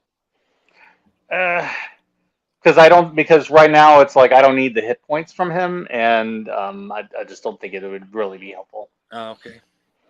Yeah, and then I'll just go here and then put. Okay, so what I'll do is I'll just send Kodo over there and then tell him to hold his action unless somebody tries to attack me. okay. The goblins are all kissing their own ass in the afterlife. So Cirrus, you're up. That's it. I I'm will- going to start saying that at every battle now. I will throw it that same whatever it is. It's just south of Boja. Okay. He's fairy fired, right? Yep. Yes. Where are Yeah. you right now? I can't even find Cirrus on here. I'm He's like- standing in the doorway. Oh, Yeah, okay. he's Yeah. in the tunnel. Okay. He's been inside that tunnel the whole time, haven't you? Oh. Yep. Yeah. Okay, I didn't see That's you. the way to go. Am I on top of you? Sneaking Yes. peeks. He's You're on top sniping. of He me. is Okay. totally If sniping. I'm on top of you, I'll move. Here, I'll I'll move Eleuthria. Yeah, go right there. Yeah, I'll put the right. That's all right. Go for it, Cirrus. Yeah, Like these and I will guys- add on my bonus action. It's like if they attack Cirrus, I'll have him attack. Oh, These guys are taking 11. turns, peeping out the door, shoot, peep out my turn, shoot. 11 is a miss. I will You try get one again. more, right? Okay. Come on. 16. That's 16. got to hit. That is a hit. Yes. 6 points. Now, technically, since he's engaged with me, he would get sneak attack too, right? Right. Yeah. Oh, there you go. So 14. Got one hit point Rogues left. being roguish. All right. So the first psychic dagger comes flying out, and the ogre kind of dodges aside, but he dodges right into the second one, which strikes him. And this one absolutely rocks his world, and he's teetering back and forth on his feet. He looks like he could fall at any moment. And with that, it is Boja's turn. All So right. it's not gonna. So I'm gonna look at the two before me, and I'm gonna like, let's pray. Let us pray together. Oh, why is this? And I will- Inhale. Burning hands at both of them. Oh. I love how with Boja, the nicest things are the most threatening you can Let's possibly pray. be. Let's pray. What that means is you're going to die. As a former altar boy, I was ready to go In the get, afterlife. the gospel for you to read. So, is there a save on that or anything, or they just take the damage? They must make a dex saving throw. They take half as much on a success. All right. Well, we're not going to roll for one of the ogres because he's at 1 hit point. See ya, son. So that dude is dead. Here comes the sun. And I don't think he made his. Big old either. ogre. All right. So 11 damage total. Yes. Yep. So the one that had been rocked by Cirrus's second psychic dagger kind of tumbles back and then is engulfed in flames. It goes rigid and just tumbles backward, the ground shaking a little bit. The other one next to you, he kind of tries to dodge aside for the flames, and it's almost comical, this big old huge ogre trying to dodge flames, but he's unsuccessful, and he's enveloped them, and he starts screaming out, "Oh, it hurts! It hurts!" Keep shouting. It Bjorn makes it loves much. the sounds. Keep shouting. As Makes it much easier to action. find you. As a bonus action, I will bring my spiritual weapon up to the same one. There you go. Yeah. Whack. Boom. This is at disadvantage, though. So go ahead. Oh shit. Okay. Okay. Well, that one was Alright. 25. Let's see if we can do something around there. Oh, ouch. That one wasn't fairy fired. Nope. No, No. this guy, Oh, this bummer. guy's not very fired. So you Yeah. try and strike with the spiritual weapon, but you are momentarily thrown off by the vision of a particularly evil octopus with glowing evil eyes and wickedly carved or barbed tentacles that are reaching out for you, and then disappears just as quickly. And so you miss your attack on this ogre here. Yeah, sorry about this, guys. Apparently, there's creepy visions in my fog. hmm Uh, Yeah. Well, hopefully it's scaring them too. Kills it. Well, it has scared them. They missed several times. Well, it would certainly be part of the reasons why they're trying to kiss their own ass. right? Yeah. That's what I was gonna say. Because they need to kiss it goodbye. Hill Giant once again tries to hit Bjorn several times. Except this time he's raging. I'm gonna take you. Yep.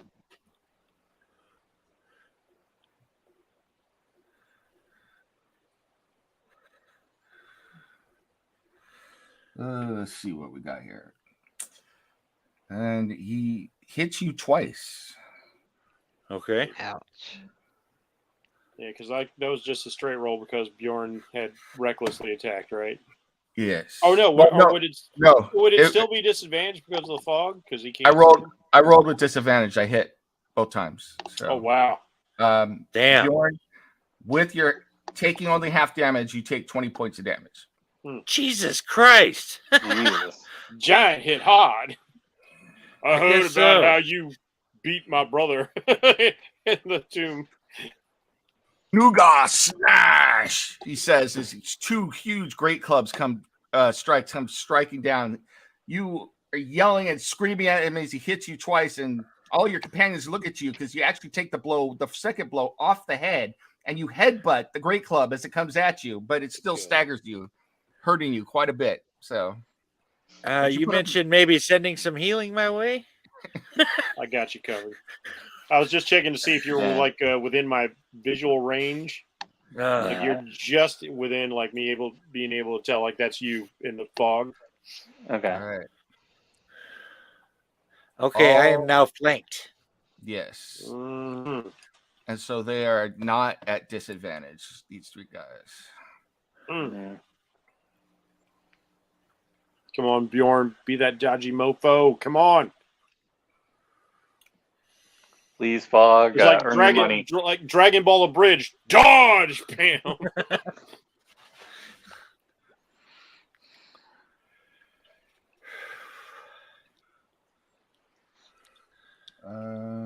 One hit. All right, I dodged two of them. I didn't roll well for damage on that. You take 2 points of damage from a great axe. So at the last moment, you see it and you step aside, but it still grazes you slightly. But all things considered, compared to the giant attacks, this was much better for you. Wait a minute. Did you just try to cut my hair? Yeah, you were gonna get your haircut one way or Bjorn the another. evasion tank strikes again. So that means I've got you at no temporary hit points anymore and at 46. Let me double check. I am at 33. Wow. He said 46. I'm okay with 46. Well, okay. I mean, I'm okay with that too, but I'm not. No, because I'm going to be honest. You were raging, right? Yeah, Yes, but he you was. said with my rage, I take 20 points. Right. So that Which puts me took you to down at 33. 48. But you were at 68. You were at No, 68. That's I was at 50. I was at 50, 53, 54, something like that. Yeah, All right. because he got clobbered by a javelin before he got to rage, I believe. I got hit by and two guys before that in a row. And one of them was like 20 points. One of them was like 15 points. You're right. And I then, forgot to take that off. So you're at 33? yep. All right. Well, kudos for being honest there. Sirius will punish you for it later. So, I and think that the brings Hill Giants got that. And I covered. will too if I end up having to raise him. us back to who done it. So, All right. Mr. Ophidian is going to put himself in. Man, I'm going to have to rebuild this guy again. I know it. Good thing we got a bunch of gemstones. Yep. That's why you took those freaking rings.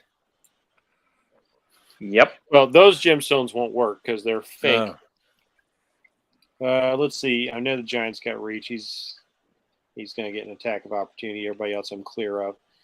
Mr. Ophidian will fly down, and he will gently caress Bjorn in a way that hopefully Bjorn will not think is some sort of weird hentai thing. And he will pump a second level Cure Wounds into you through myself. So that's going to be 11 plus 4 for 15 points of healing. you have to As say that I you're channel my correct. magic through my homunculus. He pumped him as you caressed him. I was gonna leave that alone. I hentai him. You really I- should I- design him next time so that he delivers these healing spells through a bite. Throw a wand up the Well, ass. you know, How he about is that? shaped like a snake, so Exactly. So that's a little attack, hypodermic fangs. that's attack opportunity on him, correct? It's not an attack of opportunity until I move him out of range, Okay. which I am going to attempt to do. Mr. Ophidian will take a. Okay, got this. We'll Let's see attempt if to move out of the Giant's range. Let's see if he makes it. 2 attacks at disadvantage, or an attack at disadvantage, I guess. With his not so awesome armor class. Yeah. Like that big 13. He rolled a 22 and a 27. Okay, I'm down Mr. Ophidian once again. Mr. Ophidian takes There's no way he's going to do less than 8 hit points. 14 points of damage. So, Yeah, he's bits and pieces once again. So Mr. Ophidian comes floating down, heals Bjorn quickly, and then tries to get the hell out of Dodge. And the Hill Giant goes Babe Ruth on Mr. Ophidian. And let me just Calls his shot, sends him. I'll just take him over here out of the way. Yeah. All right.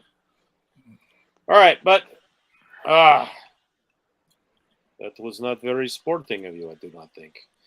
So let's do something about this advantage that you're having to deal with. I did use my action to heal, but let's take a pot shot at this guy. Mr. Bang, if you would, please, or Mr. Ventriloquist, if you would, please, avenge your brother. And he will fire. Oh, that was almost a 16. 13. Mm-hmm. Well, they're goblins. I might have hit. They're orcs. And Those are orcs. They does hit. Yeah, baby. 18. Oh, yeah. Yeah. Take that, son! Wham! And he's pushed Damn, 5 laid a feet, smackdown. and he's pushed 5 feet away. If he's Well, not dead, he's dead. Oh, even better. yeah. Mr. Bang Bang puts a double hole through him and then So there poses goes that. James Bond style. So There goes that flanking, my friend. There goes that flanking. Mm-hmm. Yeah, nice. Very nice. Thank you. You're welcome. That will conclude my turn. so All that right. brings us to Bjorn. Yes. All right. Well, I'm gonna go with the big guy. Okay. Just let's see. I'm wondering if I'm contemplating the -5. I've been rolling pretty good. Screw it. I'm gonna try it for this first attack. That was one of my second level spell slots. So that's 18. Was that with disadvantage? Oh no, you're raging. He's and reckless. Yep. Reckless So that's he's a being hit. reckless. Yep. That's a hit. So that means 18, 19, 20 points onto the Hill Giant. You take another huge swing with your great axe, biting into the giant's side, bleeding everywhere. He kind of stumbles, but he's still standing and holding his great club, promising to hit you with it himself. But you have another attack. Yes, I do. We are not going to do -5 on this one. 20. Yep. And 13. Damn. Still up. All right. Well, damn it. Alethea. All right. So I'll just head out 1, 2, 3. I'm going to aim in the direction of the fairy fired ogre, to the bottom and the left. Mm-hmm. And I will curse it with my Hexblade's curse, which means I'm going to do an extra 5 points of damage per shot. And I'm going to blast him. Okay. Yeah, baby. Blast him. Is that set in Stormtrooper style? Hell yeah, 19. I'm pretty sure that hits, and then it's Whoa. it's actually 16. That's actually 16. Okay. Yes, baby. 16-point Eldritch Blast. You are rocking it with those. One of your Eldritch Blast comes out, strikes the ogre dead on in the chest, but he's still pumping away. He is a machine ready to kill. Oh, but there's another. Okay. Oh, not with Oh a man, if 26. it had been a 19, it would have been a crit because he's under a curse.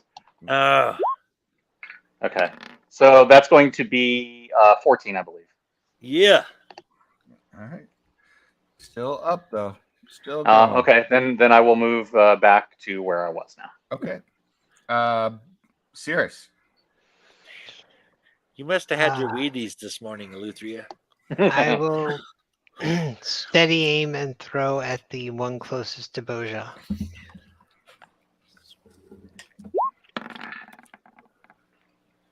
$19. That's a hit. And roll your sneak attack. 20. You pop out of the doorway again. God damn. And throw your psychic dagger. It strikes the ogre in the chest, disappearing, and the ogre kind of clutches at his heart and then falls over at Boja's feet. Yeah. Very good. All right. Then I can throw at the one beyond him. Yeah, he's This already guy's lit hurt up- pretty bad. That guy's lit up with fairy fire. Oh, ouch. 11?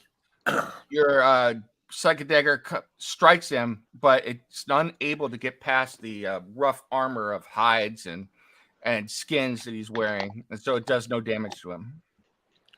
Boja. You still smacked him a good one there, Cirrus. So since he is right there and a little further away from me, I'm going to look at the hill giant. And we will do guiding bolt at the giant. Boom shakalaka. And That's the right, next Widget person with gets John. advantage. Yeah. Advantage on top of advantage. So yeah, it would be an advantage. Oh my gosh, 26. This is still a disadvantage against the giant right now, so you need another roll. Yeah, the giant's not Okay. lit up by fairy fire. Just as ogre. This is the last thing. Come with fairy on, fire come on it. on. Oh, god damn it. 12. Nope. So you barely miss. The guiding bolt goes over the shoulder of the giant and doesn't strike. All right. So we will go to the one that's left in fairy fire and do spiritual weapon. Okay.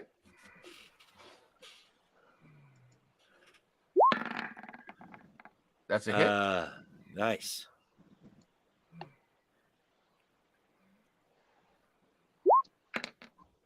Oh my gosh. Can anybody help her re-roll a 1? I don't know that I Yeah. could give my inspiration points to her. Oh. Yeah, you can't use that on damage rolls anyway. Yeah. Oh, I do have a point of ins. No, yeah, you can't do that on damage. Yeah.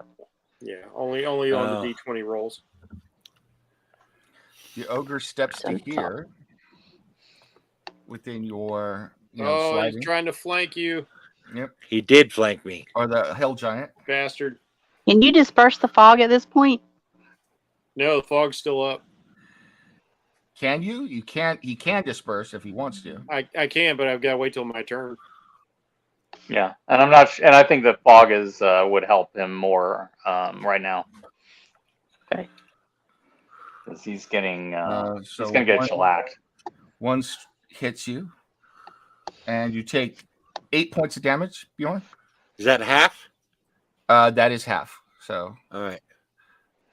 that So puts, that puts you me at at 40. okay.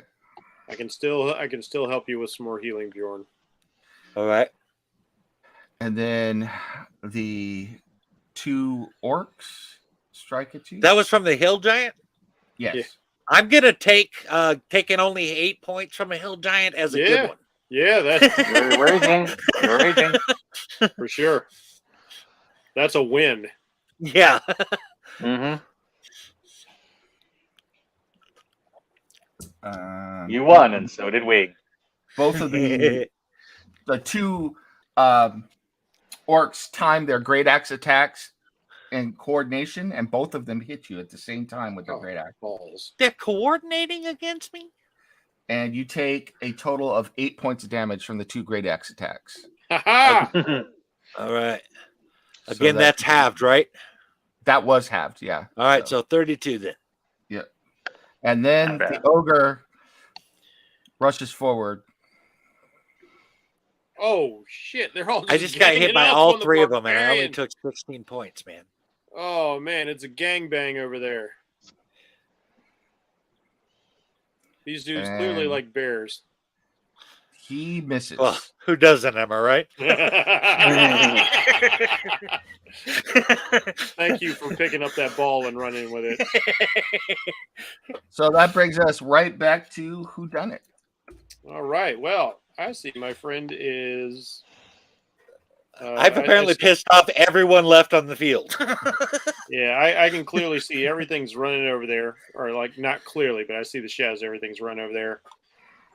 Yeah, I think he needs the fog cloud just in case. I will have. The fog cloud isn't helping me. They're at it. They're at it. They don't have disadvantage because they're flanking me. Which just it makes it normal. but they if would they have weren't- advantage if They would have hit the fog advantage cloud. if you. Yeah. Yeah. Oh, it'd be okay. worse. I see. Okay. So The I only will. thing that saved you from taking a hit from the hill giant and a hit from the ogre was the fog cloud. So Okay. All right.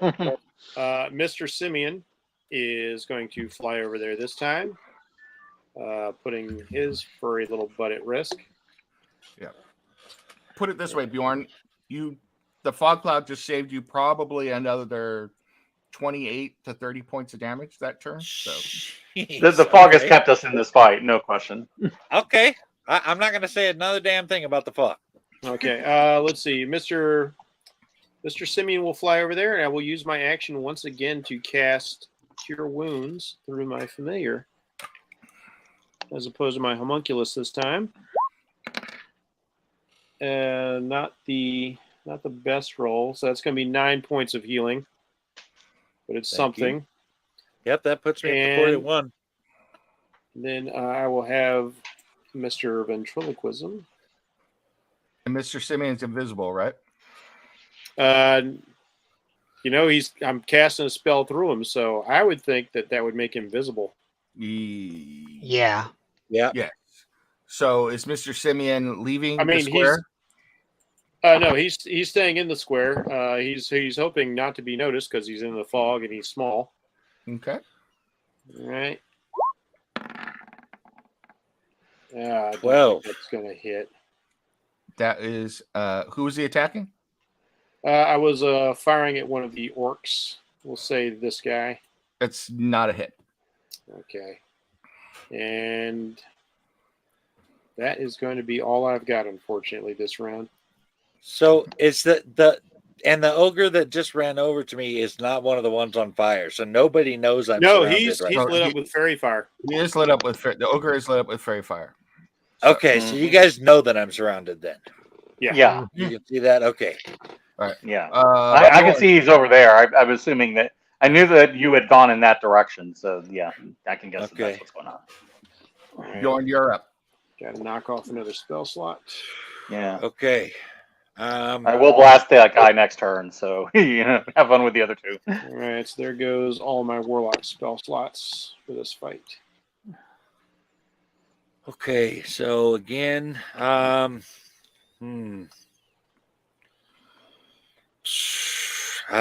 don't think I can afford the risk, so I'm just going to go ahead and do the regular attack there. Yeah, I couldn't. 12. On The hill giant is the guy I'm attacking. you strike out the hill giant, but much like Boja, you hit him full on with the great axe, but it just bounces off his thick, rubbery skin. Got another swing, brother. You got another swing. Yeah, 29. Yeah. I critted That's that what we're bitch. talking about. However, I hate to say this, That's disadvantage, man. He's not the one lit Disadvantage. up. you got to roll again because of the fog. So roll. Oh another wait, no, D20. he's no. That's right. You didn't do the reckless attack this time. Nope.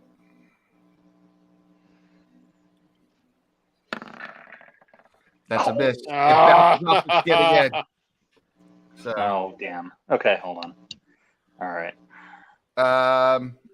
Okay, So just as a standard rule, I'm reckless attacking in this scenario because we're in the fog. Just for future turns. okay. Alutria. Yeah. Okay. So now I'm going to go and take out that the dude with the fairy fire. So we're going to go ahead and do that. Okay, I do not. And I think he's still under my curse. Yeah. Mm-hmm. Okay. All right. So normal roll, and this is +5 on every hit. 21. Oh, yeah. You said +5. The +5 On the damage. roll, On damage. On Okay, damage. so Yeah. 16. Yeah. Still hit. Okay, nice. So it's 5 plus whatever this is. Yeah, 14. So your Eldritch Blast comes shooting out, strikes the ogre, spins him around, he falls to the ground dead. A smoking Yes. hole in his side. Yeah. All right. That should give Bjorn some help. And then can I see the guy over here to the right of Bjorn? Yes. 2, 3. Okay. 30 Looks feet. like you're just within the 30 feet range. All right. Use I'll the just ruler. then I'll try to hit him then.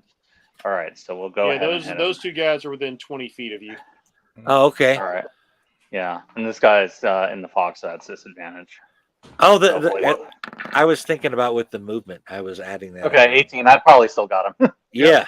That's Yeah, a hit. use the ruler tool to Yeah. figure out those distances. Yeah. It's very helpful. Okay. Yeah, 8.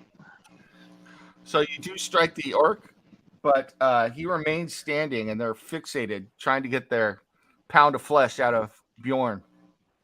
All right.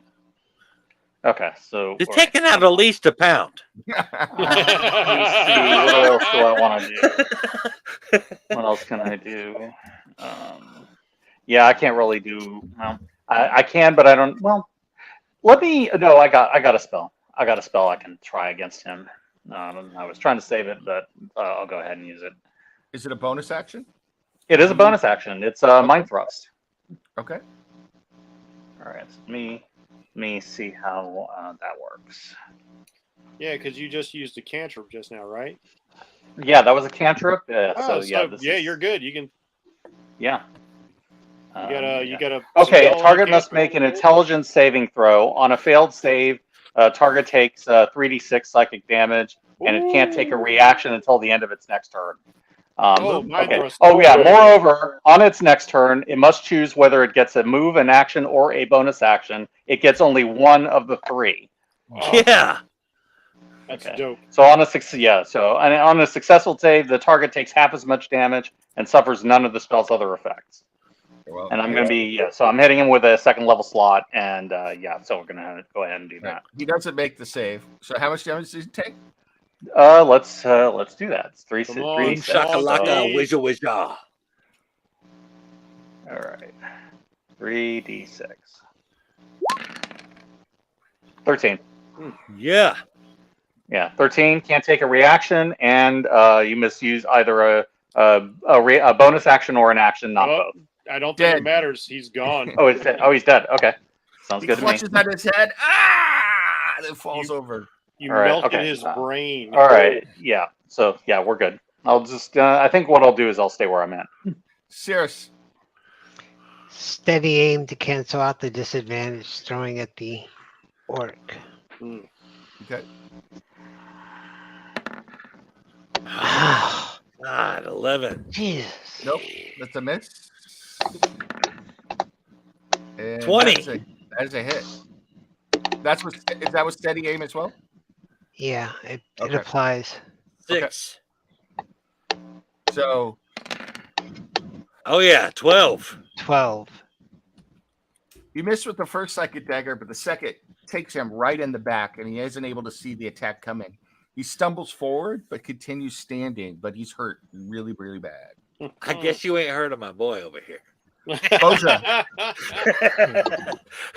What I'm going to do, I'm going to turn and look at him, and I'm going to cast Fairy Fire so that it catches both the two but misses Bjorn. Okay. Nice. Great. So they need dex checks. With Fairy Fire, yes, they must do a dexterity dex. check. And it's better than mine. Must be to 17. The orc fails, and Come on, giant fail. the fail, hill giant is fail. probably going to fail. Yeah, the hill giant fails. So they both fail. So they're illuminated in a purple fire. And the only other thing is I'll move the spiritual weapon 20 feet towards those two. Okay. 1, 2, 3, 4. There you go. All right. And That puts the hill giant up. Yep. Their turn. Time for the baddies. he runs. Go ahead and take attack opportunity, All right. Bjorn. Oh, the giant's running? Yep. Love it. 24. It's a hit. Oh, God. 7. Okay. Oh, 9, I guess, with 9. my rage. Yeah. So you do hit him. Does 9 points kill him? No. Okay. It was worth a shot. Okay. And he runs off the map, but you can still see him. He's about 80 feet away. Okay. So I'll just Well, put I him guess there I'm- for the moment. I guess I'm going to attack the orc then. And well, it's the orc's turn.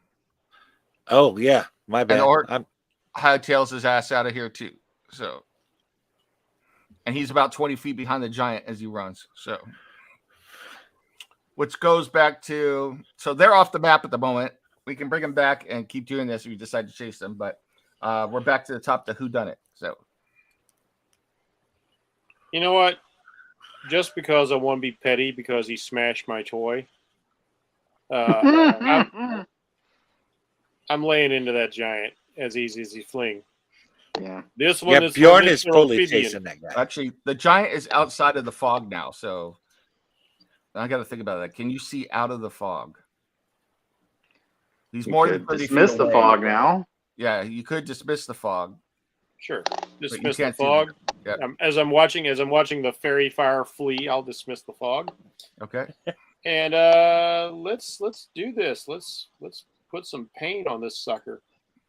So now I get to fire my Eldritch Blasts with advantage. What is the range on Eldritch Blast? 120 feet. Yep. Yeah, you can hit him for sure. Same thing for my Eldritch Cannon, aka Mr. Ventriloquism. Okay. Boom, boom, boom. And a A bang, boom, bang, boom, bang. boom, boom. Yep. There you Yeah, go. University got him. So Eldritch Blast hits, Okay, and so let's see. Oh wait, it rolled too many. How many Eldritch Blasts are you rolling? The one? Oh, it's so- disadvantage. So a 22 and a 13 are my two rolls. both hit. Okay, so Yeah. damage. Yeah. Oh, yeah, 10. It's actually advantage because he's in fairy fire and there's no fog now. I did roll with advantage. Oh, okay. That's why I had those multiple rolls because I don't have my thing set up to roll with advantage. So These 2 shots from Mr. Bang will be the equivalent of advantage. That's a hit. Go ahead and roll damage. All right. Come on, baby. You're going down. So 13 points of damage, and it actually helps him because it pushes him 5 feet further away from me. He is still standing and running. Still All going. right. Okay. I can Bjorn. try to take. Yeah. Oh, Okay. it's Bjorn's turn. All right. I'm running up on this hill giant. He is not going to escape my blade.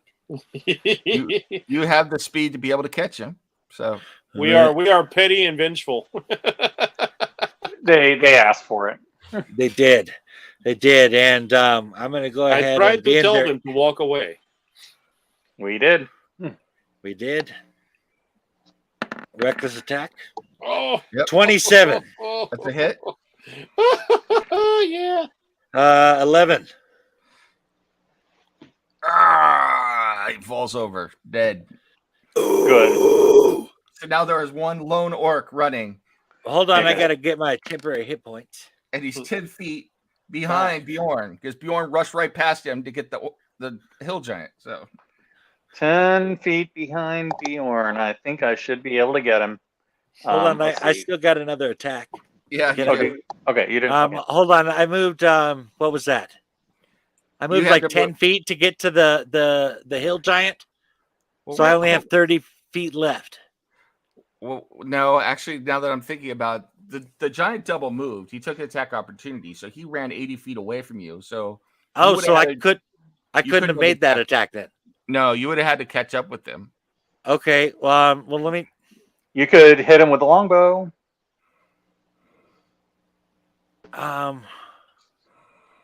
Or javelin, or the trident. I think I can actually make it up to that orc.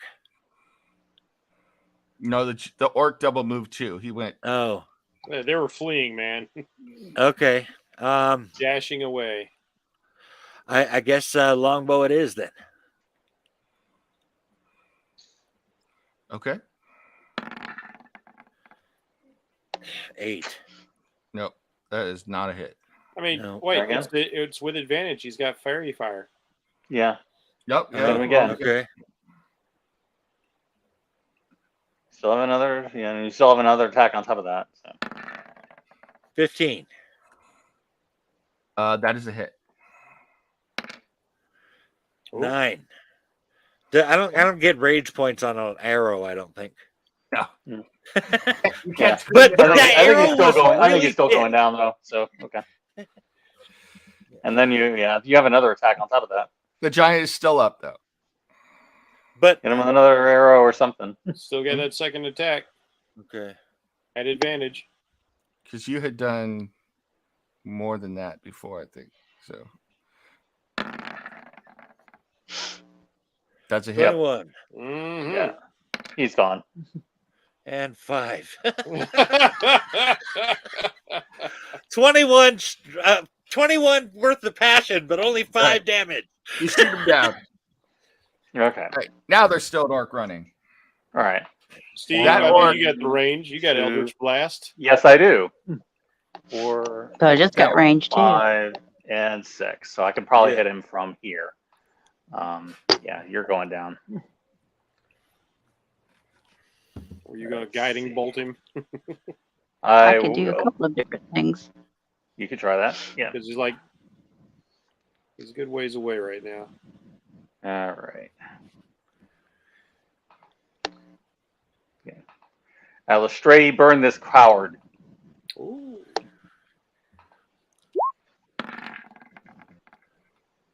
With Ouch. advantage. 11. Advantage. Yeah. Oh, that's Advantage, right. yes. Yeah, I can re-roll that. Okay, that's fine. All right. Oh, come on. Okay, I forgot that. No, advantage. He's a glowing target. Oh, that's Much definitely better. Better. 23. He's gone.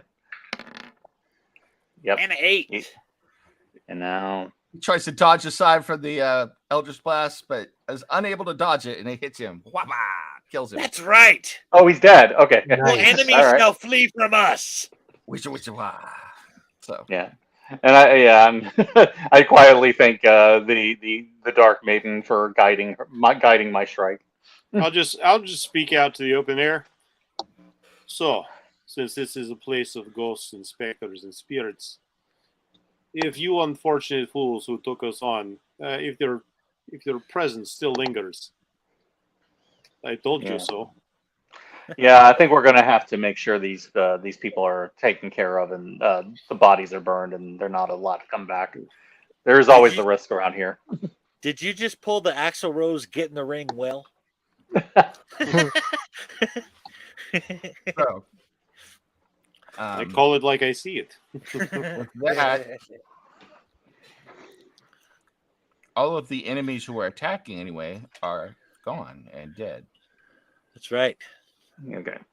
Yeah, we'll of course do some searching Search them. Yeah. while we're proceeding to set them alight. You go through their belongings, and they don't have a whole lot on them. They have, I Didn't mean, figure they would. for a bunch of orcs and goblins and ogres, and they did have a fair amount for them. I mean, they had about 240 silver pieces and about Cool. 300 copper. They also had a couple minor gems, small gems worth about 10 gold pieces each. There were 3 of those. And those were on the half ogre's body. There were also 6 more javelins from the ogres and 8 javelins from the orcs.